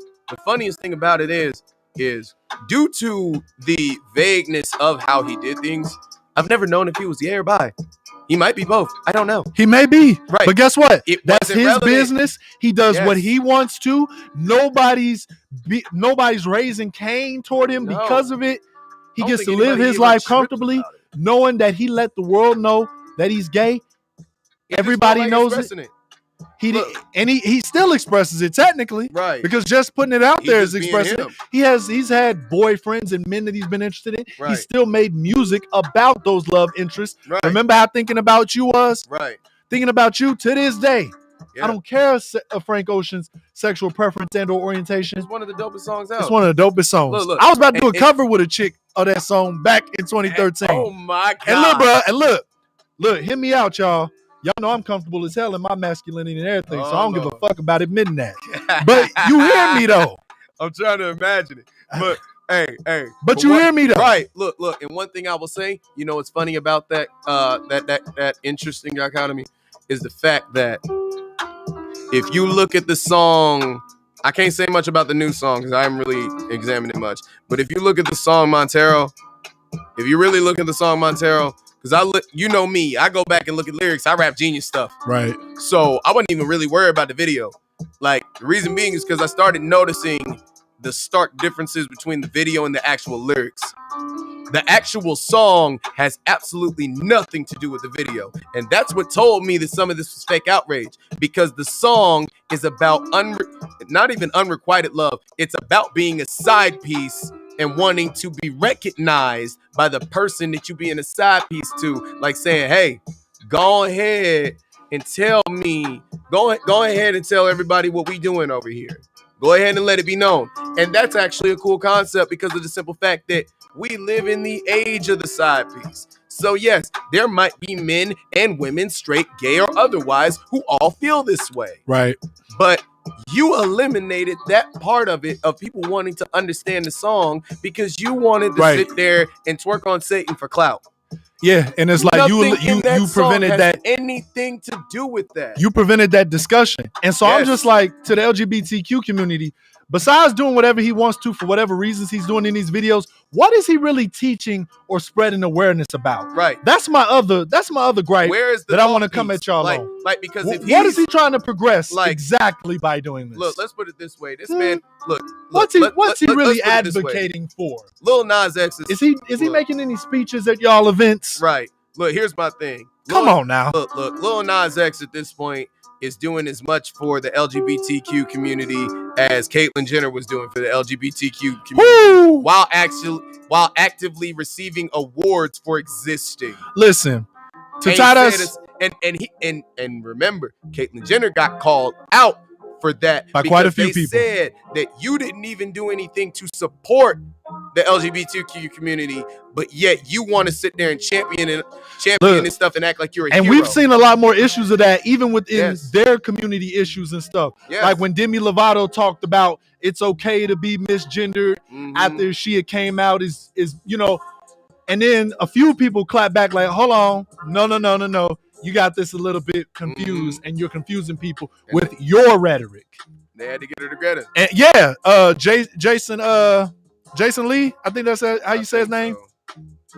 I think I'm saying his name Yeah, right. I think I know what you're talking about. Yeah, Got her all the way together for that. Look, even me as a straight person, I pretty much came away with the same opinion, right? Almost Like, as him. I was like, wait a minute, how is that okay? How is that progressing, y'all? If you're telling people it's okay, while at the same time, literally people are getting vilified on the streets just because they're misgendering people. Yes. Do you understand that in a culture, in a society where we have raised people to define other people by the difference in their gender, how long it takes to teach that many people to relearn what they already went to school and everything to learn about?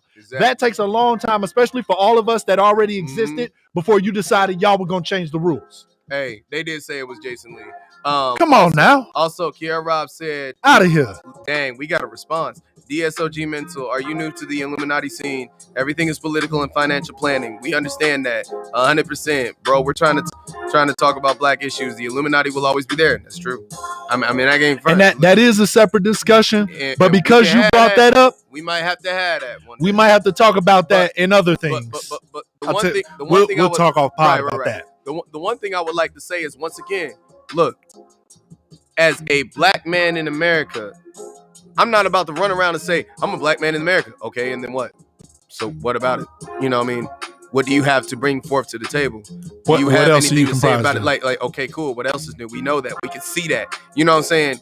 When you're trying to be a part of a specific group by association and thinking that you deserve clout or some sort of special treatment by virtue of being a part of this group, even though you are not an oppressed part of this group, you are not a disadvantaged part of this group, and in fact, you have many freedoms that they do not by virtue of being a celebrity and being rich and having your selection of whoever you want to talk to, having your selection of where you can go and where you want to go, and probably having protection to do so.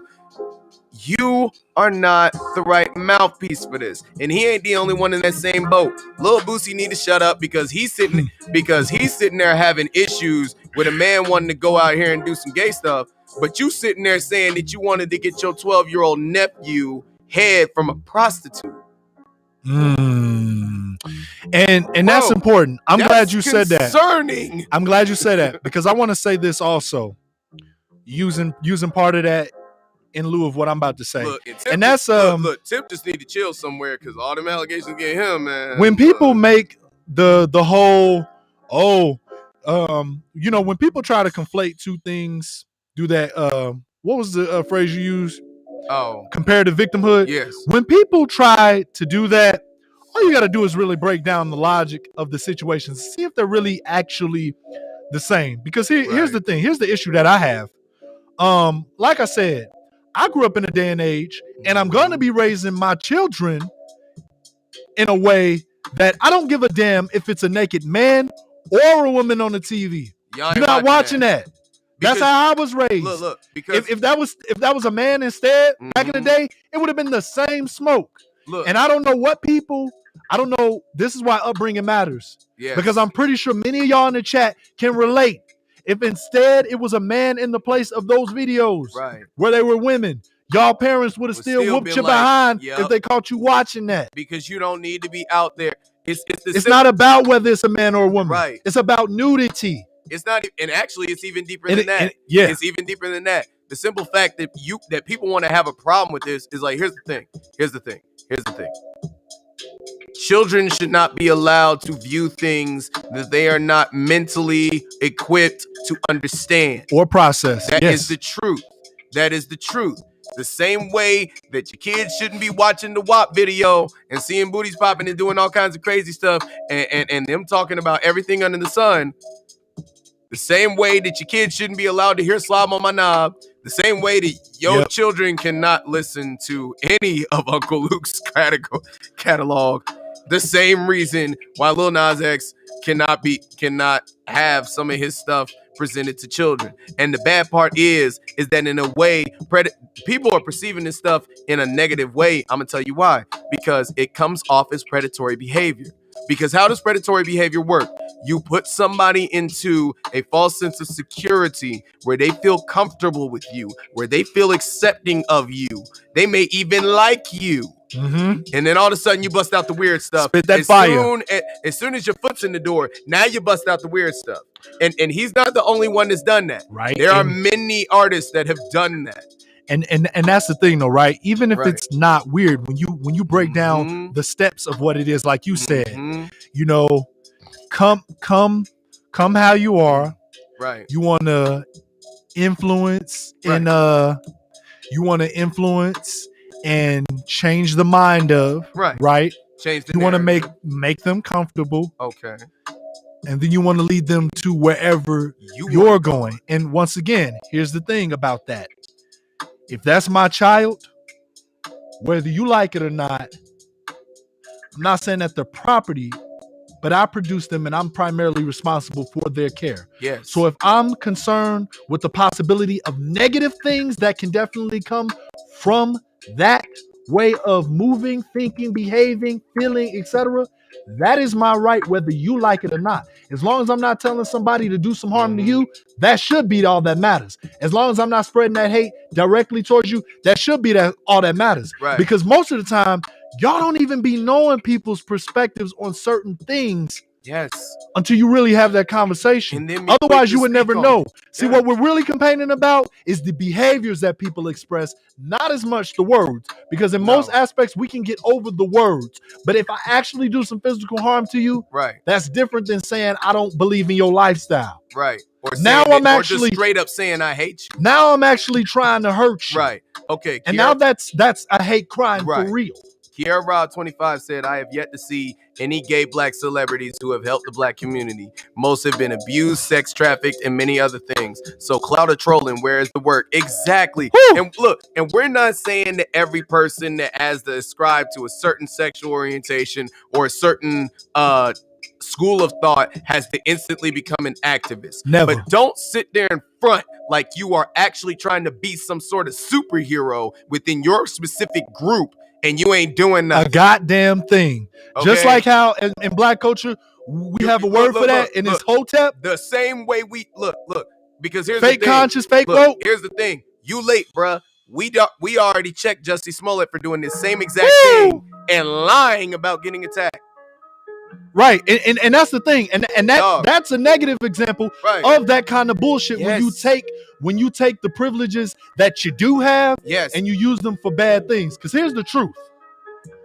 The reality is there are people who suffer from mental illness that also happen to be of the LGBT community who have no voice. Who have no voice. And some of that has been brought on by those aspects of them being those people. Yes. So much harm and other things. There's a reality of that I definitely feel the need to tell my son or daughter that it's dangerous, because it is. Yes. Let's not try to act like we're going to outrun the danger by spreading awareness. The awareness will take longer. Yes. The danger will happen before the awareness does. Check it at the door. Look, here's the main thing. The main thing is that with all the people that we just mentioned, because we including DaBaby in this, really I'm going to include T.I. and Boosie in this because they decided to get in there, and Tory Lanez crazy shooting cell too. Look, here's my thing. Stop trying to fix your face as being a moral judge if you are not prepared to be held in contempt for the things that you have done, for the things that you have said, for the things that you have ended up doing wrong. And at the same time, stop acting like everything that come out of somebody's mouth when they drunk or lit is profound. Okay? Everything that a famous nigga say out his mouth is not profound or enlightening. Okay? Just because you agree with it. Anybody can say some stupid stuff when they lit. Just because you agree to it doesn't make it profound. Right. It don't. You might think you smart, like, oh, you might have heard. No, not really. No. Just because you agree with it don't mean you just heard a Martin Luther King speech. No. Everything ain't a King speech. It just means you or agree Malcolm with X talk piece. Look, put it this way. Look. You pointed. Look, a phrase that I like to use is even a broken clock is right twice a day. DSOG Mental says, does being gay benefit the black community? I don't really think it benefits or is a deficit to the black community if used in the proper context. I don't think it. I don't. So I can't really. That's a weird question to ask, to be honest with you, because that's not really what we need. It's not a professed need. It's not, it's not food, it's not water, it's not financial amenities, it's not something that's going to help with housing or anything. So technically, I think in the way he's framing it is simply he's coming from a position of there's a specific need that we have that we require for the community to be right, and that need is procreation. Okay. So basically, where he's getting at is if you're not in a position to procreate, how are you benefiting the culture? And see, here's the thing about that, DSOG.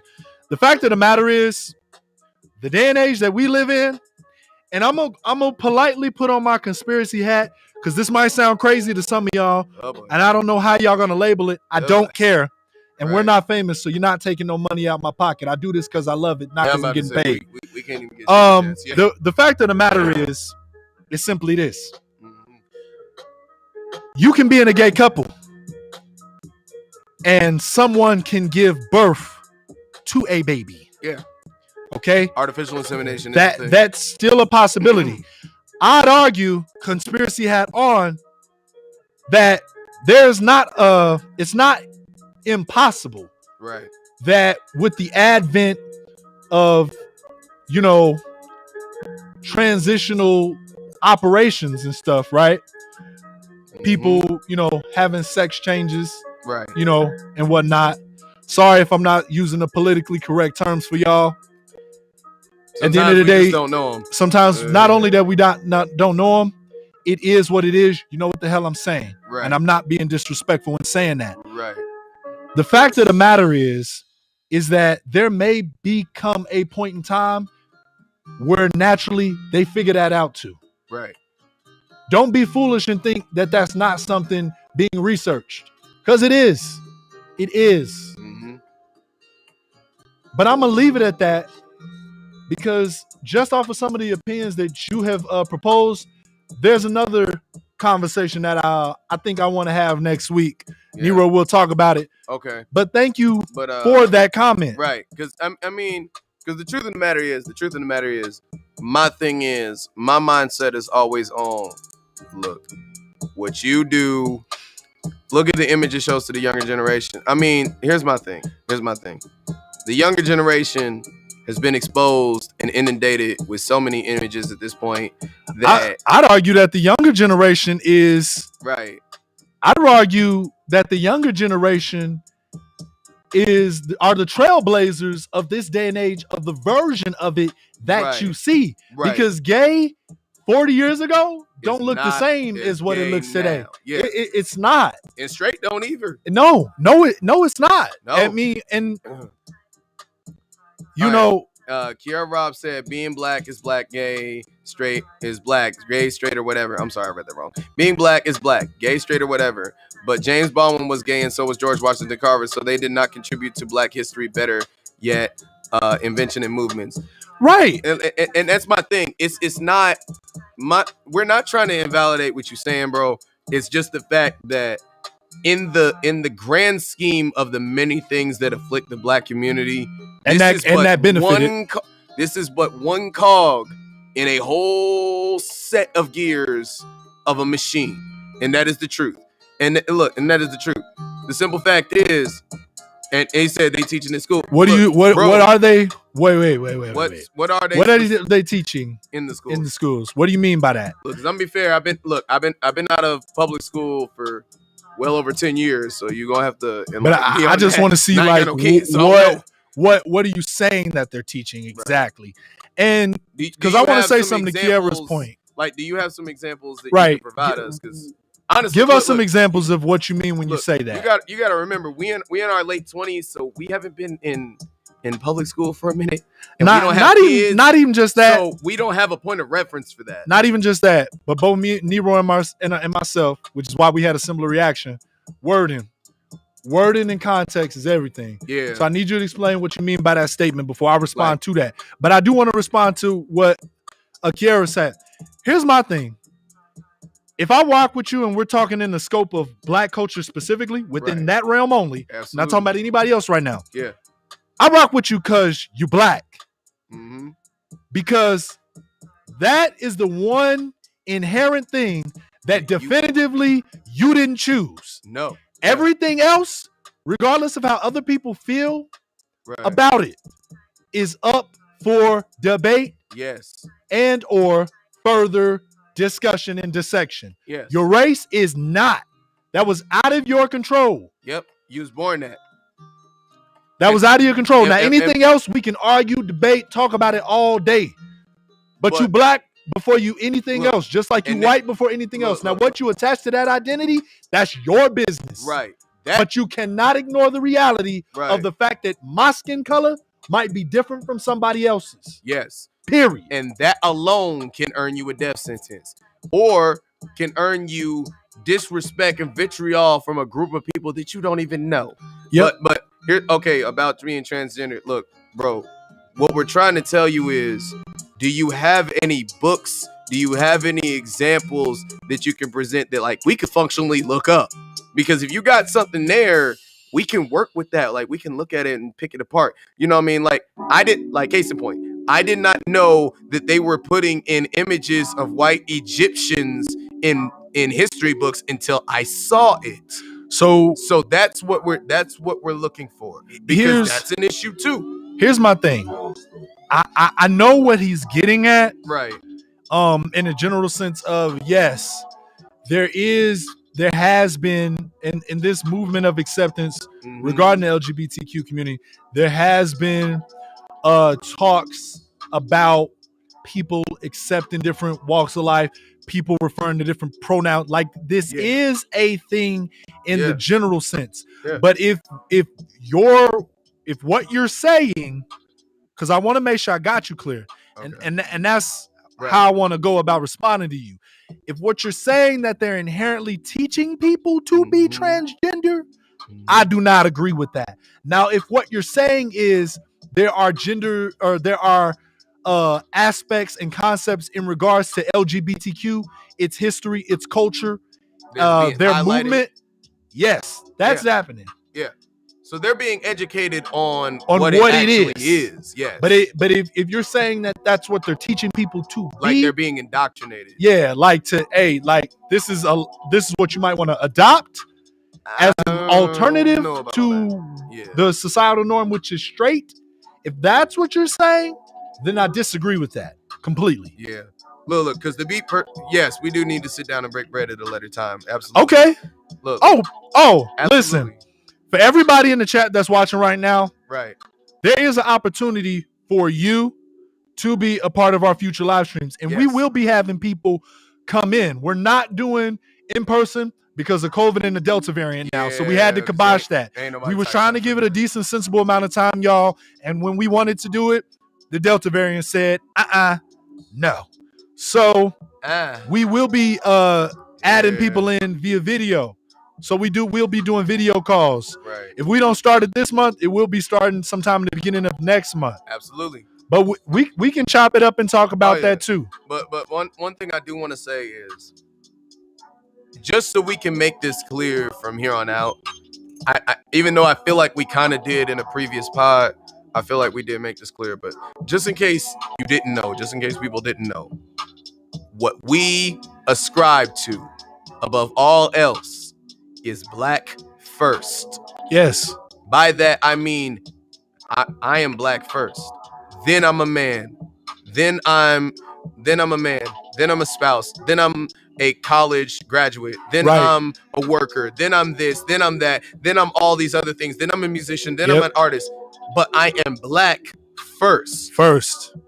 And that's what we ascribe to. We ascribe to black first. And the reason I say that is because in a lot of ways, yes, there are many microaggressions and divides and divisions that exist within the black community. But when it comes to the issue of keeping our kids alive, I'm not worried about that. You know what I'm saying? That's my thing. We can discuss that at a later date, when we make sure that these kids are safe to walk across the street. And I believe where I'm at. I believe in prioritization. Yes. And I don't believe in taking on too many things at once. Yes, we can walk and chew bubble gum at the same time, but we understand, right? But also we understand that walking and chewing bubble gum are two completely different things. And they require two different mental processes as require different muscles, etc. And here's the thing. We've already learned from history what happens when you try to take on too much at once. Most revolutions that have been in history, not just black, not just white, just in general throughout the world, throughout the history of the world, most of them ended up becoming half measures as a result of everybody trying to just get the revolution to happen. Then once it happens, there's no end game because it's like, okay, what do we do now? I don't know. Well, I got this issue. Okay, you got this issue. And all of a sudden everything collapses until some governing body comes to reunify the people. Hey. That's the problem. That's the problem with certain revolutions. That's the problem with certain movements. If you're trying to do too much at once and you're so focused on getting to this and getting to this, but you're not thinking about what's next, you end up with an issue. And you end up basically turning what you made into a half measure. Slight sidebar. Okay. Sonny Teray and his podcast, the Fire This Time podcast. Yes. It's available on Apple Music or Apple Podcasts. It's also available on YouTube. He inspired me, as well as the Sabali podcast with Deontay Nelson inspired me to give y'all a recommended read. Since you were talking about battles and war and stuff, it made me think of The Art of War, because I'm reading that currently right now. I put it down for a minute, and now I'm working back on it to finish it. The Art of War. If you guys want a good book to read that's not too long, short, straight and to the point, The Art of War by Shung Zi. I think I'm saying it right. I'm probably butchering his name, but you can find it. It's one of the most popular books in modern history. Y'all need to read that. Absolutely. People need to understand more about strategy. Yes. Like Kiara said the other day, life is chess. I'm a firm believer in that. Mm-hmm. I've gone on record to say that many times. Mm-hmm. Now, here's another one that I would like to. It's not a book, but it's actually a video. If you know who Kwame Ture is, aka Stokely Carmichael. Yes, sir. I'm actually about to search it real quick and see if I can find it, because there was one where he was speaking. It was one where he was in his older years when he was actively speaking about the difference between organization and mobilization. Woo! And the importance of both. Yeah, Sun Tzu, Art of War. Yes, his speech on organization. If you can Google that, or search it on YouTube, that's definitely one that is definitely big, where he speaks on the difference between mobilization and organization. Because what you see a lot of in these movements on Twitter, when it comes to the cancel culture, all these other things, that's mobilization. There is no organization in it, because it's all just varying opinions and people just vomiting out whatever they say. So there's an importance to both. So that's definitely something you should check out. It was definitely enlightening to me to watch and listen to, because it was a short piece, but it was very true. Don't just mobilize, organize.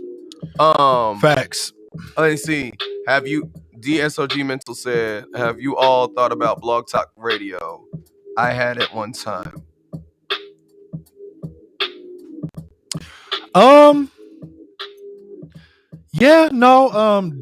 Definitely. I mean, it's part of the reason why we do what this is right now. And the main thing is, with these conversations and stuff we have, one of the main things we try to emphasize is that we're not experts. For any of those of y'all that ever took the time to actually read what the description is of the Black in a Minute podcast, I'm going to give you the basic version of it, and you can go and read this later on. We talk about things from our own anecdotal and opinionated stance. When we choose to present hardcore facts, we do that, and we try to cite our sources and or give you the places where you can find them and read them for yourself. But we are in no means experts, nor do we claim to be. Right. We don't ever want y'all coming in here thinking that y'all need to be to even talk with us, because we ain't gonna have good conversations in that format anyway. But also, one of the other things that we agreed to when making this podcast and giving this to y'all, the people, is that we're gonna talk about whatever the hell we want to talk about when we want to. It might not always be something directly representative of Black culture, Right. but you're getting a Black perspective from two Black men living in America. And that's literally what it is. And that's literally what we do. Absolutely. So, understand that.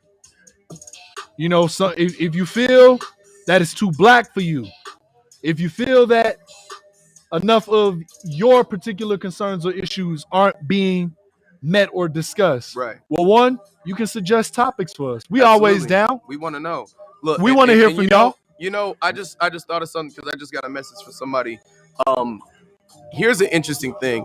I was on a Facebook forum that was just, we like anime, we like DBZ. It was a DBZ forum, right? And it was a Black one.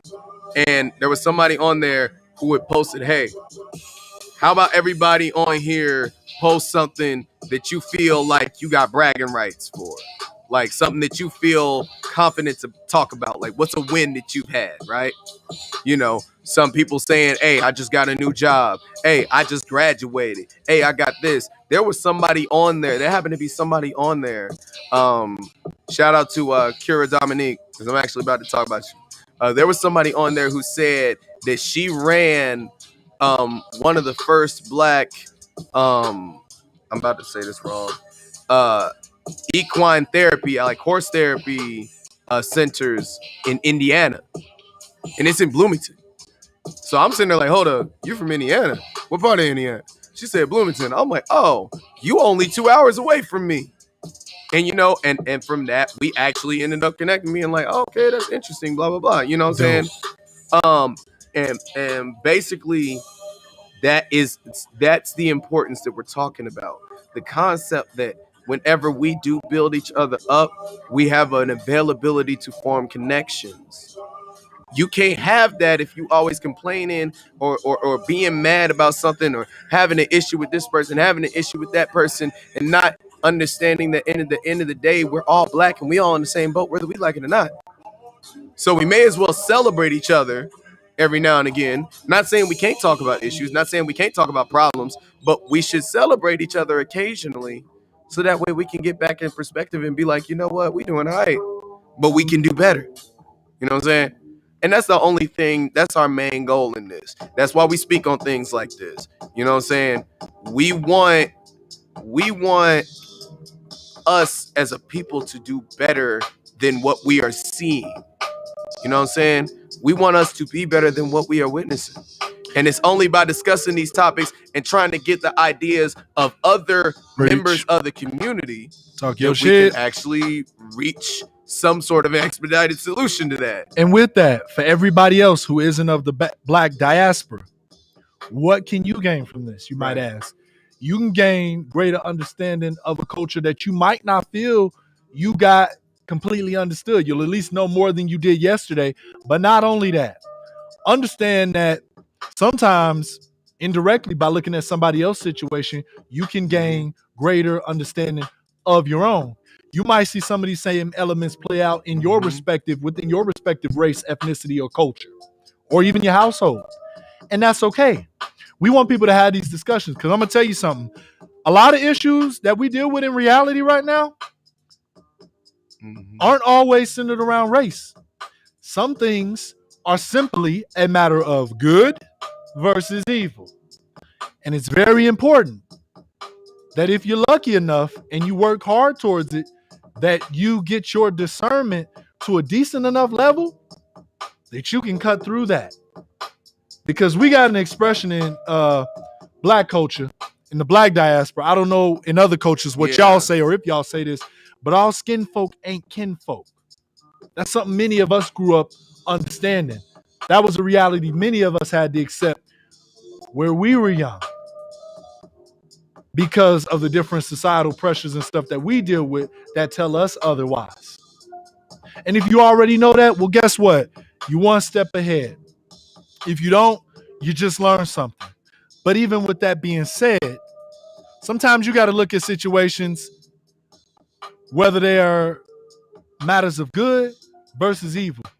There's a few understood morals that you come into this world with. And I say you come into this world with because a lot of these different things, you don't even need to believe in a certain thing or think a certain thing or be compelled to follow this thing or that thing. You just know. I never needed nobody to tell me not to kill my mama.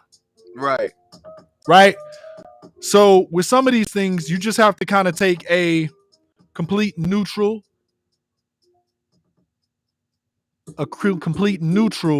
stance in a general sense of all other things and just ask yourself this one question. Is this a good thing? Absolutely. Or is it a bad thing? Right. And the next question that you got to ask is, how could it affect me or those around me? Yes. And that's a question that's not really answered or really asked often enough. So look, even though introspection ultimately is sometimes dangerous if done by itself, some measure of self-examination is important to do on your daily life and your daily grind, because let's be honest.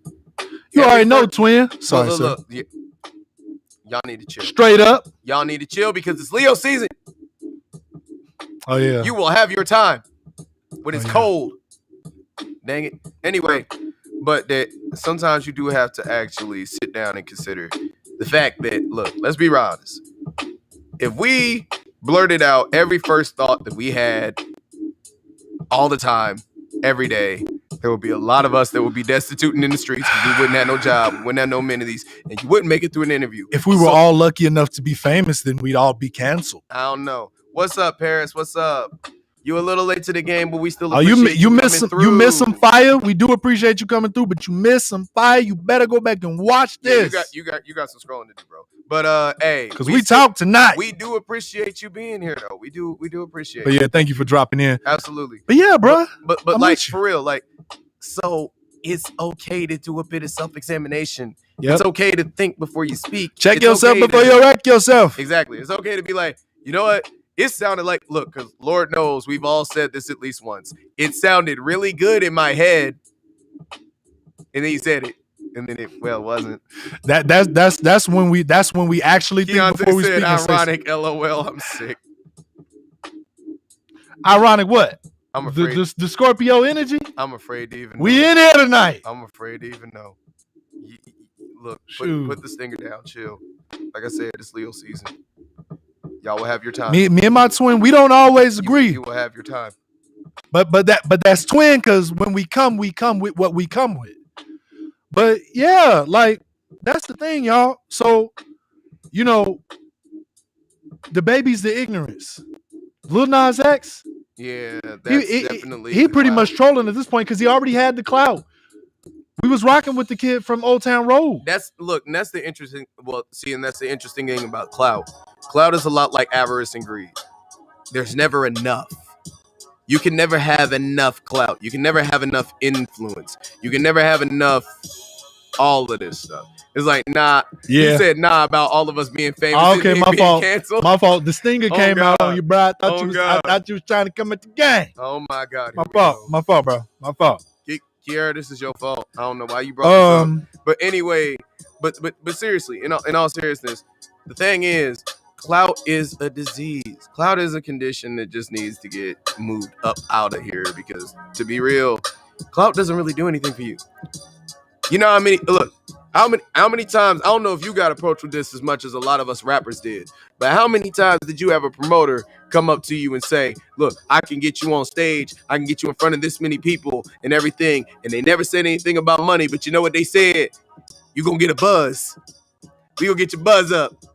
Oh, bro, you know they don't even. We gonna get your buzz up. Hey, that's one thing I don't have to do with. You know they don't come at me like that because, well, one, they already have a preconceived notion about me, in terms of, I guess, how they think I am and how I feel in regards to the art and stuff, but also because they don't care about poetry.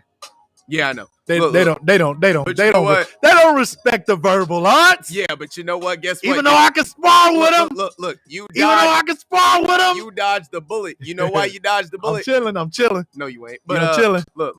No, you ain't. But look, you dodged the bullet. You know why? I was in the chat. Look, this is off subject, but seriously. But watch how I talk to him. Hold on.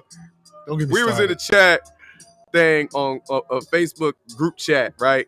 And they was talking about all this stuff that they wanted us to do and saying, well, these are a group of local artists. We want y'all to perform and open up for these other artists that's going to be coming out, right? And they was like, okay, we auctioning a slot. That was the first part. We're auctioning the slot for starting at $100. So I'm sitting there like, I'm not about to do this anyway, but I may as well stir the pot and just see what's going to happen. So I said, how long is the set? You know what they said? 5 minutes. Yes, they did. I know, because it was 5 or 6, some arbitrary number. I'm like, you want me to pay $100 to be on stage for 5 minutes? Crazy. Not get paid $100 to get on stage for 5 minutes. To pay $100 to get on stage for 5 minutes. Stage rental for 5 minutes. That's crazy. All because and their drawing thing is, oh, you're gonna have a big old crowd in front of you, bro. I can stand out in the middle of the street. That might look. I can stand out in the middle of the street with a boombox. They tried to be in front of a crowd. They tried to Travis Scott Super Bowl. No money. That might work when you're Travis Scott and you already have that money, right. And you're gonna get that much wider appeal because you're already at that status anyway to a wider audience. Yeah, but no, sir, when you're just doing a small ass event, that's not really super big. Look, here's my thing. You're opening for another artist, and you're only going to be there for 5 minutes. It's not They're not coming to see you. No. They going to be you're like off. Bathroom break. Look, yes. One, you either going to be a bathroom break, or two, you're going to be the one they pissed off at because they like, where's the other dude get this mob. Yeah. Or better yet, a couple that say you cold. You're the one that nobody sees because they haven't even showed up yet. Yes. Because they're waiting to be fashionably late. And guess what? Either way, they done made their bottom line because 4-5 of them rappers that sit there and say, yeah, I'll pay 120. Look, and that's the problem about Clout. That's the problem about Pride and Clout, because there are some people who would literally pay that and in fact pay double just so they could get looked at.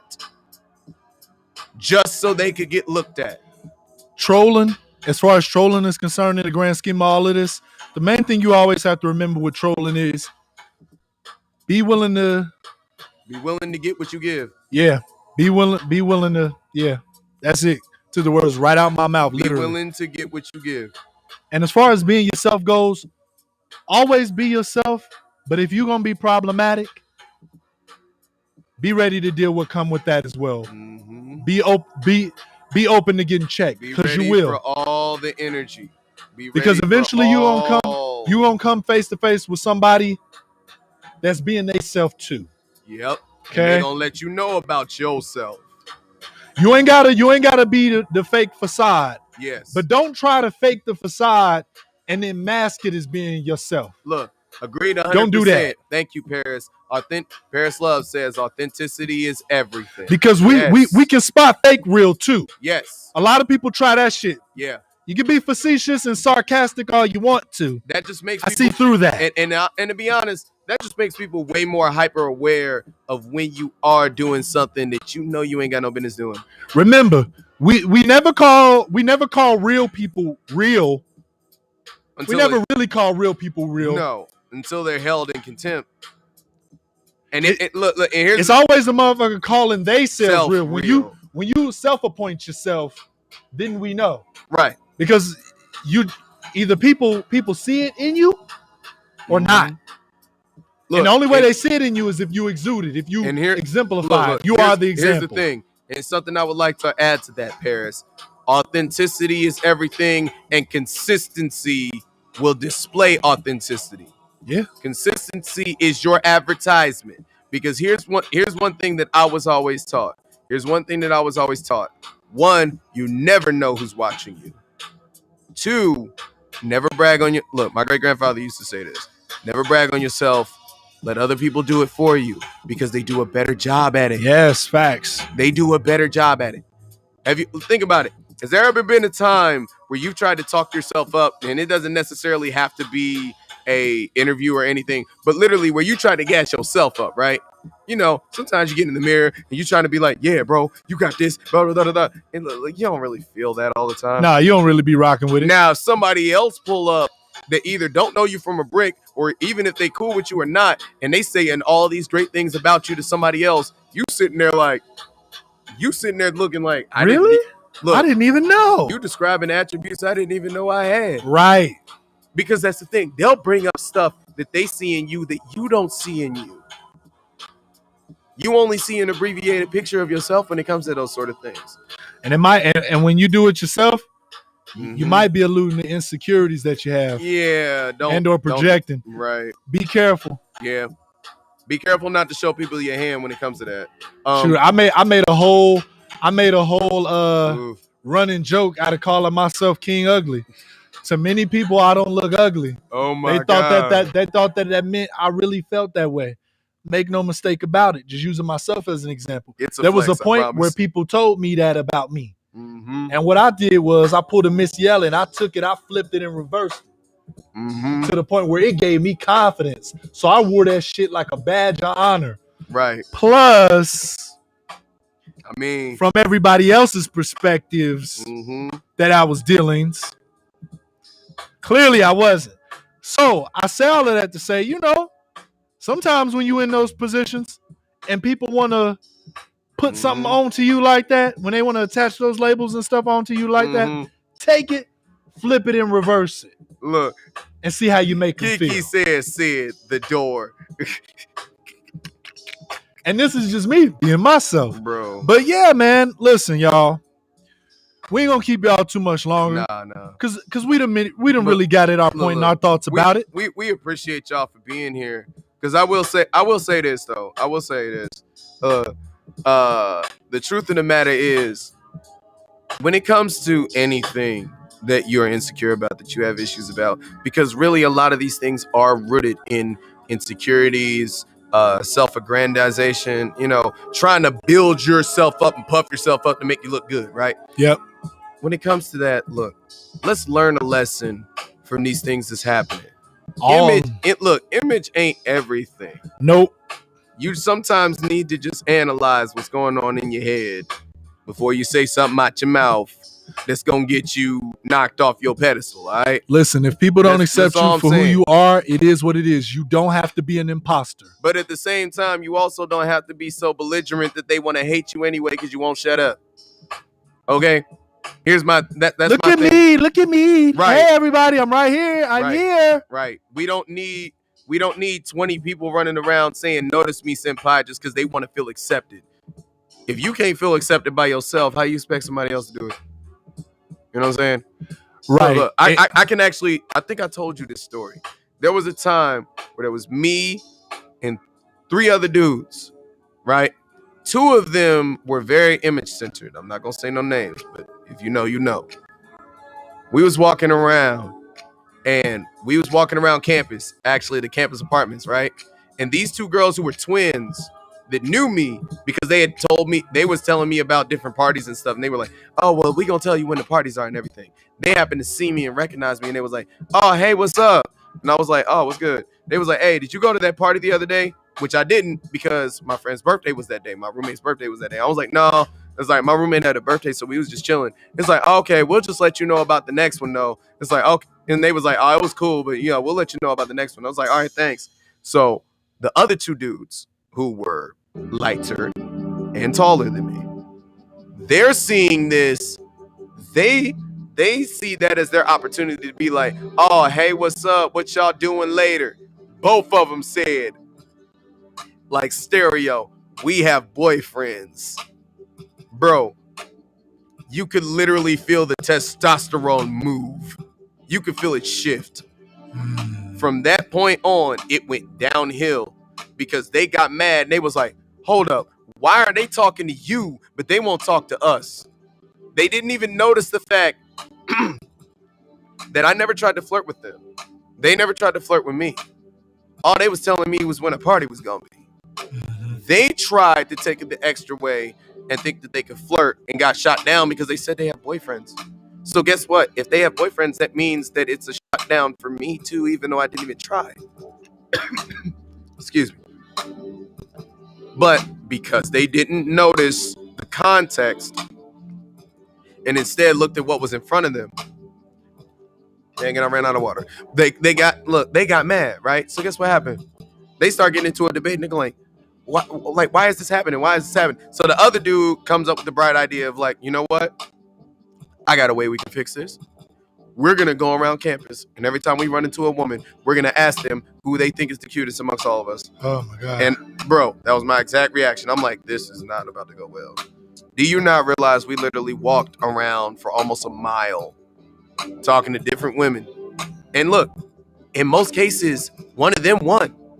You know what I'm saying? So they got their little validation. They got their little clout, right? I didn't care. I was just ready to be done. I wanted to go home at that point, right? Then the last group we ran into a pair of German girls, right? And they asked the same question.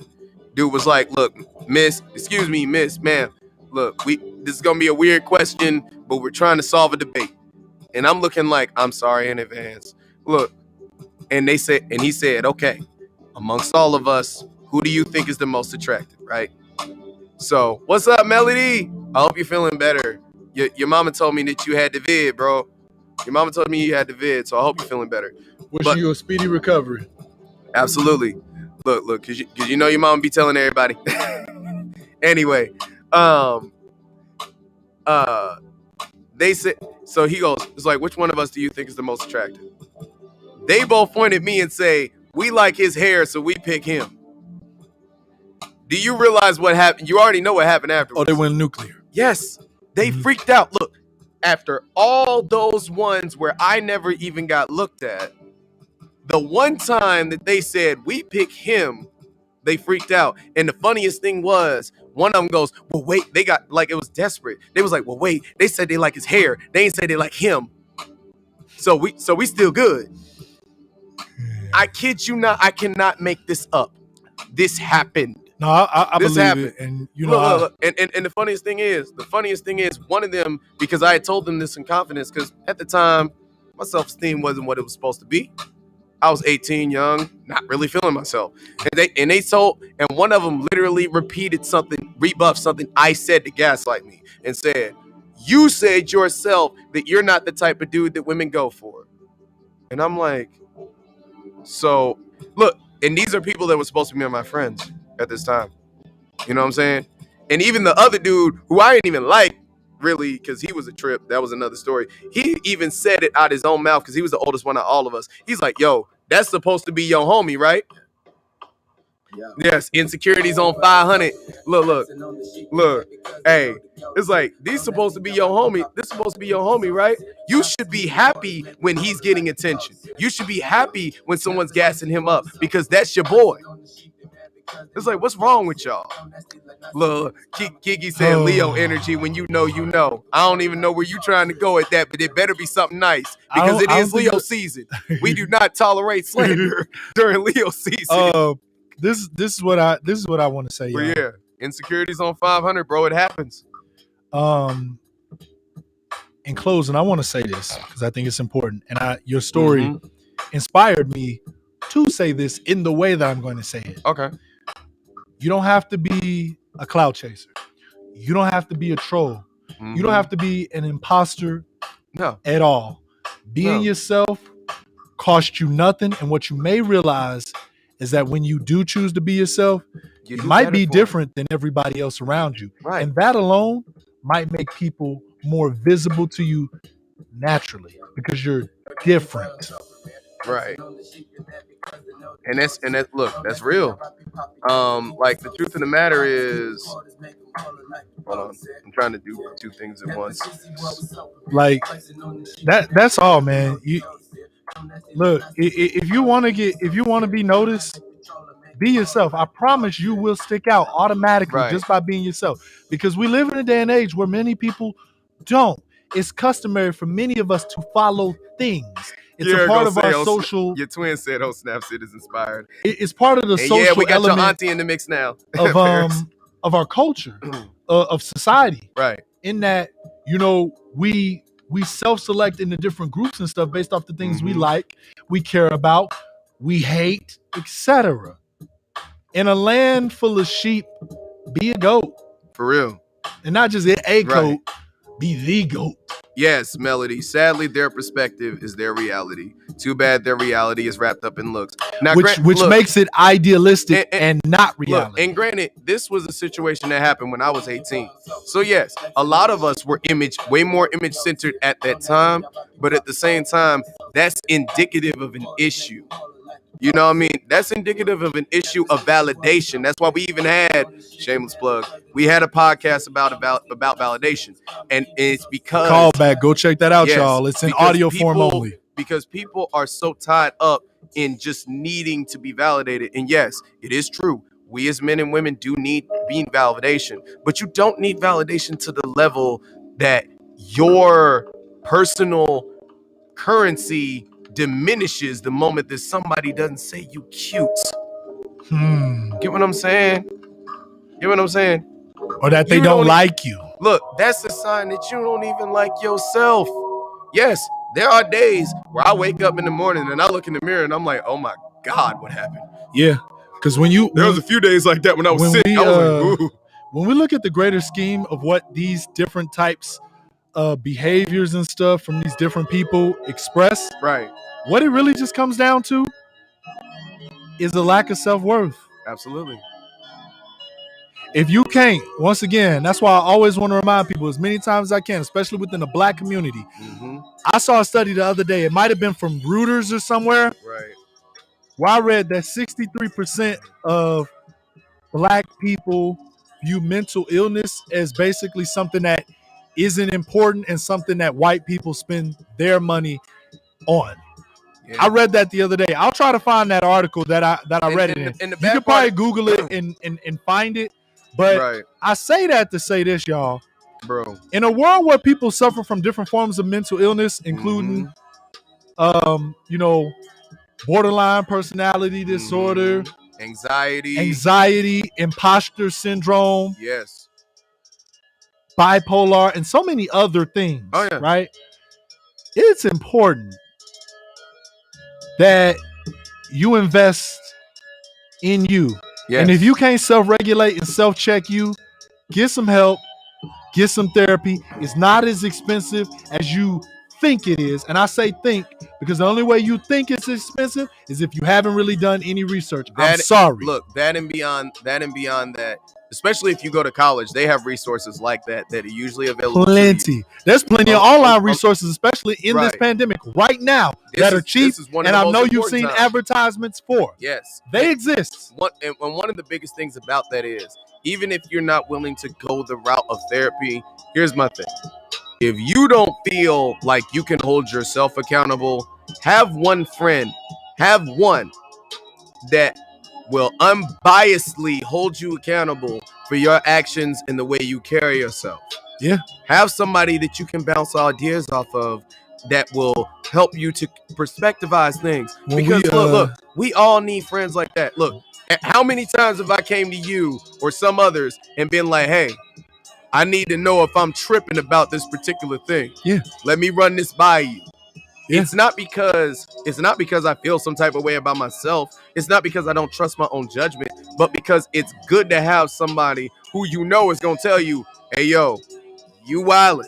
Or you might, hey, why don't you look at it from a different perspective? Yes. And you don't need to be to be an expert. No. You don't need to be an expert. You just have to listen. But if you need an expert, then you need an expert. Yeah, get one. Look. Don't. Because we take advice every day from people who aren't experts. Yes. And it's not and the reason why is because we feel we have a sense of relatability to people who also haven't succeeded in avenues that we've crossed. Yes. And exercise and fitness is called an accountability partner. Yes. And we all know what the word accountability means. For those of y'all who don't, it means taking responsibility. Yes. And it is a neutral term. It doesn't have to be a bad thing you're taking responsibility or a good thing. It is just the fact that you are taking ownership. Yes, you own it. And the biggest thing about that is when it comes to certain things, Because there are people like this, and we do this sometimes. If you're just coming to vent and you don't want advice, please let the person know that before you start. Yeah, please do. It's helpful. Please do. It's helpful. That will make the process a lot easier. If you're just coming and saying, look, I just want to vent because I ain't got nobody to talk to and I'm frustrated and I'm mad. I just need somebody to hear me. And you don't want to hear no advice or any possible solutions. Right. Just say, or even follow up with saying, I just need you to hear me out, or I just need you to listen. Yes. There you go. You can't get more clear than that. Then cool. But if you do, because if you don't do that, guess what? Somebody's probably going to try and say, look, well, maybe you should approach it from this perspective. If you're not ready for that right now, be honest and say you're not. Yeah. It's okay. And vice versa. If you need help, reach out. Right. Reach out to somebody. Look, as many people have said, it's okay to not be okay. What's not okay. I think Kelly Clarkson made a song. Yeah. Look. It's okay to not be okay. What's not okay is to not be okay. Know that you're not okay and not do anything about it. And or be causing problems for other people because you're not okay. Because at that point, you're projecting and you're trying to make somebody else as miserable and sad as you. So when we have these type of situations, remember, whether it's cloud chasing, trolling, ignorance, or even struggling to be yourself or being an imposter, as I call it. Absolutely. Remember that these are not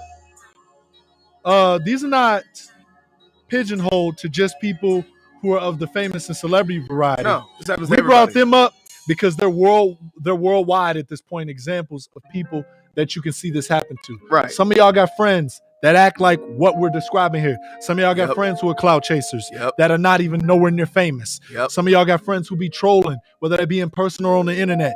Some of y'all who got friends who be exercising their ignorance on a daily basis. And some of y'all got friends who struggle with figuring out who they are. And don't just be critical of the celebrities.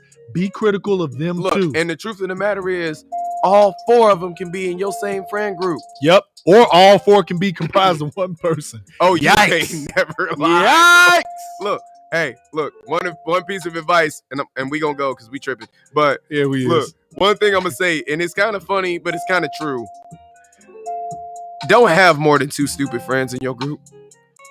Please don't have more than 2 stupid friends in your group, because groupthink is a real thing. Yes, it is. And if you get too many of them and they start making up the majority, you're going to end up in some random situation where you're going to come back to this later and be like, I don't know how we got here and I don't know why we did that. Facts. But this happened. Listen. Don't do that. Groupthink and echo chambers. Stay away from them. If all of y'all are agreeing on everything, that's probably a little concerning. Yeah. At least somebody wrong. I'm and somebody might be you. If you know, you know. If you don't, please run away and find somebody else that don't think the same as all of them people. Right. Please. Look. Because here's the thing. Here's the thing, man. Here's the thing. Association breeds similarity. No, Melody said like someone said the door. Hey, Melody, you know I'm right though. You know I'm right though. Is that the door? Hold on, just for clarity. Is that the door for people like that? Because somebody told me I needed to go to the door. I'm just making sure you ain't coming at me too, damn it. Y'all done hurt his feelings. Hey, I'm canceling each and every one of y'all, damn it. Why can't I have this thought without having to go to the door? These other people with these other thoughts, ain't nobody telling them to go to the door. No, they're telling them. Hey, y'all be sounding talking that bullshit that we was talking about earlier. Hey, look, some of them do be saying some stuff to them, but we can't repeat it. Shut up, T.I. Focus on your marriage. Yes. Boosie, focus on your kids. Yeah. Please don't throw stones in glass houses. Right. Y'all can have opinions, but I need y'all to do some reconstructive work on your own situations. Look, y'all got too many opinions for too many problems that you already have yourself. Look, here's your clarity. Shut up. Here's your clarity. Melody said, they got to go because you start thinking like them, talking about the dumb people. I got my own issues. On God, bro. Association breeds similarity. Please, like I don't need nobody who's already viral. Like celebrities, this is what I will ask y'all. I know y'all human, but I am gonna ask this of y'all. Oh Lord. Since y'all already knew the rules of engagement before you became big, I need y'all to do this one favor for me. I don't know if you already viral, they do. They do. We all sign the dotted line. Dang. And not all of us do it while we're young. You're not wrong. Everybody had a teacher or somebody they witnessed, right? Yeah. If you already viral in the news for something, please clean your own house up first before you try to make yourself viral again for giving somebody else advice on their viral bullshit. Actually, I got a better one. Look. Consolidate it for me, bro. Paraphrase that. If you have an active NDA on some stuff that you have done or said, if you got charges and legal issues that you are not allowed by law to talk about, you probably shouldn't present yourself as being a moral judge of anything. If your bank account is overdraft, you can't cash out me shit. So don't offer me no money, motherfucker. Hey, hold up. Your shit in the red. Hold up. Kiara just reminded me of something that happened a couple times at some shows I've been at. She said, I got warrants. Bro, look, have you ever been in a group and it's just a group of dudes and we outside and we just jaunt around or whatever, and we was outside of the bar and everything because the show was going on and folks was just clowning and stuff. All of a sudden somebody said, oh, hey, the cops out here. Hey, man, don't be saying that, bro. I can't be out here. I got warrants. Why did you say it out loud? Nobody would have known that. Plus, you with us. So now I better not get in no shit neither for being with you. Right. Now they trying to say, look, they might think I got warrant. Bro, it's story time now. Look, I was in the car with some other dudes and we had left from the club, right? We was young. We was like 18. Y'all, we pod tonight in case you ain't figured out. We done already went over two hours and 15 minutes. Yeah. Well, after this, we gonna quit. But look. After this, we outside. No. Melody, you fried. I appreciate you. Yeah. Look. But hold up. Can't give me no money if you ain't got no damn money. Bruh. Look. Hold up. We got pulled over, right? Because one of the tail lights was out. No, because my back lights wasn't on. I realized it, turned it on. She still pulled me over, right? The officer come up. She said, I need your license and your registration. I'm like, okay. And then she look at all the dudes in the car that you know what color we was. All young men riding around in the car. Look, she said, and I also need all of the IDs of everybody in here. And if you don't have an ID on you, here's a slip of paper so you can write down your name. Right? So guess what? Do you not know one of them wrote down a fake name and told us later? He was like, I ain't even write down my real name, bro. Like, we got let go, but that was just excessive. But he was like, I wrote down a fake name. Why did you write down a fake name? He's like, cuz they don't need to know what I'm doing. They don't need to know my name. We got away. It doesn't matter. Like, look, that makes me feel like you did something to where you need a pseudonym. And you only like 16, 17, bro. What was you doing? Yes, what? Why did Paris say what? Why did she need everyone's name? Bro, your guess is as good as mine.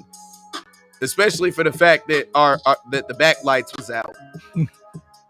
In the middle of the night, roughly at 12 o'clock, you know, they seen about 4 or 5 Negroes in the same car, and they was like, this might be a cause for concern. We should probably identify all of you. Like, bro, that was weird. That was just weird. Man, listen, y'all. Dog. We are going. It's a no. But the other thing that's a no is, why are you giving them a fake name? Yeah, scare tactics. On God. Checking for warrants. On God, yeah. You right. You done got the lady started now. You're right. I mean, it's true. Look. All that means is that they gonna protect these black gangs out here. Yeah. We appreciate you. Hey, that's my Hotep moment for the day. If there's anybody in here currently right now that ain't subscribed to our YouTube, please do. And you watching this, you see what you're missing out on. Go ahead and join the Day One Squad. Even if when we get the super chats and everything, it's really gonna be crazy up in here. I'm telling y'all now. Look, and I posted the link to the merch store. Subscribe, y'all. Look. And since we can't get super chats, Y'all can buy some merch though. Yes, y'all can donate to our PayPal. We got a cash app. Donations. Look, donations. The website is about up. Umar. Donations. Yeah, since Umar got brought up, donations. That is our website. You go to that website. You will find merch support. You will find the audio slim thick version of the podcast. That's usually 40 minutes or less. Yep. Shameless plugs. Yep. But we got to put them in there. Quotas, yes. Yep. You ain't wrong. You ain't wrong. Because it was a cold day. Actually it was in the summer. It was in the summer. But hey. We do appreciate all of y'all. We do love all of y'all. We appreciate this discourse, and we like that we can have fun with y'all because y'all like family to us. And just like family, we gonna act up, we gonna say some crazy stuff, and some folk is gonna be concerned when certain ones come to the cookout. But we ain't gonna talk about all that. Look, she saw a bonus. Yes, you ain't wrong. She ain't get one. But I'm like, none of us had anything. I mean, bro, I was 18. I wasn't doing nothing. I was the chauffeur. Anyway, look. The point being, I was the oldest one in the car too. That's the funniest thing. But anyway, look, at least you get something for the money, unlike Umar collecting for over 5 years, bro. Look, I hope that y'all would be willing to slide us some money for the next 5 years. Look, bro, we won't have a digital store. We'll show you the t-shirts, bro. We will get all that stuff made, have it all laid out on a 4K camera and everything, bro. I'm telling you, bro. We value quality. So, we look, we just need them donations. But anywho, on a real note, the thing that we was talking about, Patreon is coming soon, as is the pod being on YouTube as well, like the actual, as the audio pod, the slim thick podcast. Yeah, the actual pod. September's gonna be pretty interesting. Also, if you weren't here earlier, we are gonna start trying to have guests soon. We can't have them physically because, well, the vid is still out and still getting folks. So we're not trying to take that risk. We don't want to get y'all sick. We don't want to get sick. I certainly don't again. But we will be able to send you links where you can come on your phone, on your computer, and you can talk with us. And we can engage in a dialogue about whatever subject matter you want, and we want it to be a subject matter that you feel more proficient on, so that way you're not like a deer in headlights. We want you to feel comfortable. All right, so kind of go with that first if you're asking. Oh, Melody said, cool, thanks for sending the link, had no idea you were on. Yes, we're actually here. Look, you need to know, we're actually here every week. Every Thursday at 7. We might start having more streams, but it kind of depends on how the work schedules go. Because look, it's summertime and these kids need backpacks and junk. Woo! Back to school season been kicking my butt. Yeah. I've been having 1 day off a week. Ooh, Jesus. My off day was Monday. It's been Monday, so yeah, I'm not off again until next Monday. It's kind of rough, but yeah, man. My voice going a little bit hoarse. That's how y'all know I've been hyped. I ain't bringing enough water today, so yeah, I'm gonna suffer for this later. But anyway, this has been the Black and the Minute podcast. Thank you for joining the live stream. Thank you, y'all. We appreciate y'all. Spread the word. Please and thanks. Yes.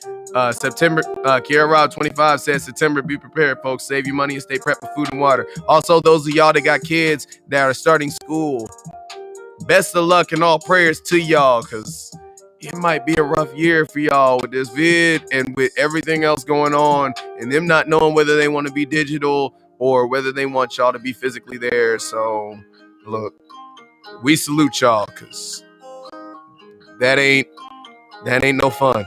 I know it's been rough on everybody with that sort of thing. A lot of people have had to learn along with the kids. So, hopefully everything works out for y'all. Yeah, and Kiara Rob 25 said financials are changing, folks. Policies are on that new. If you don't know, now you know. So yeah, just save your money and drink your water. Be safe. We love you. Thank you. Peace out. Power.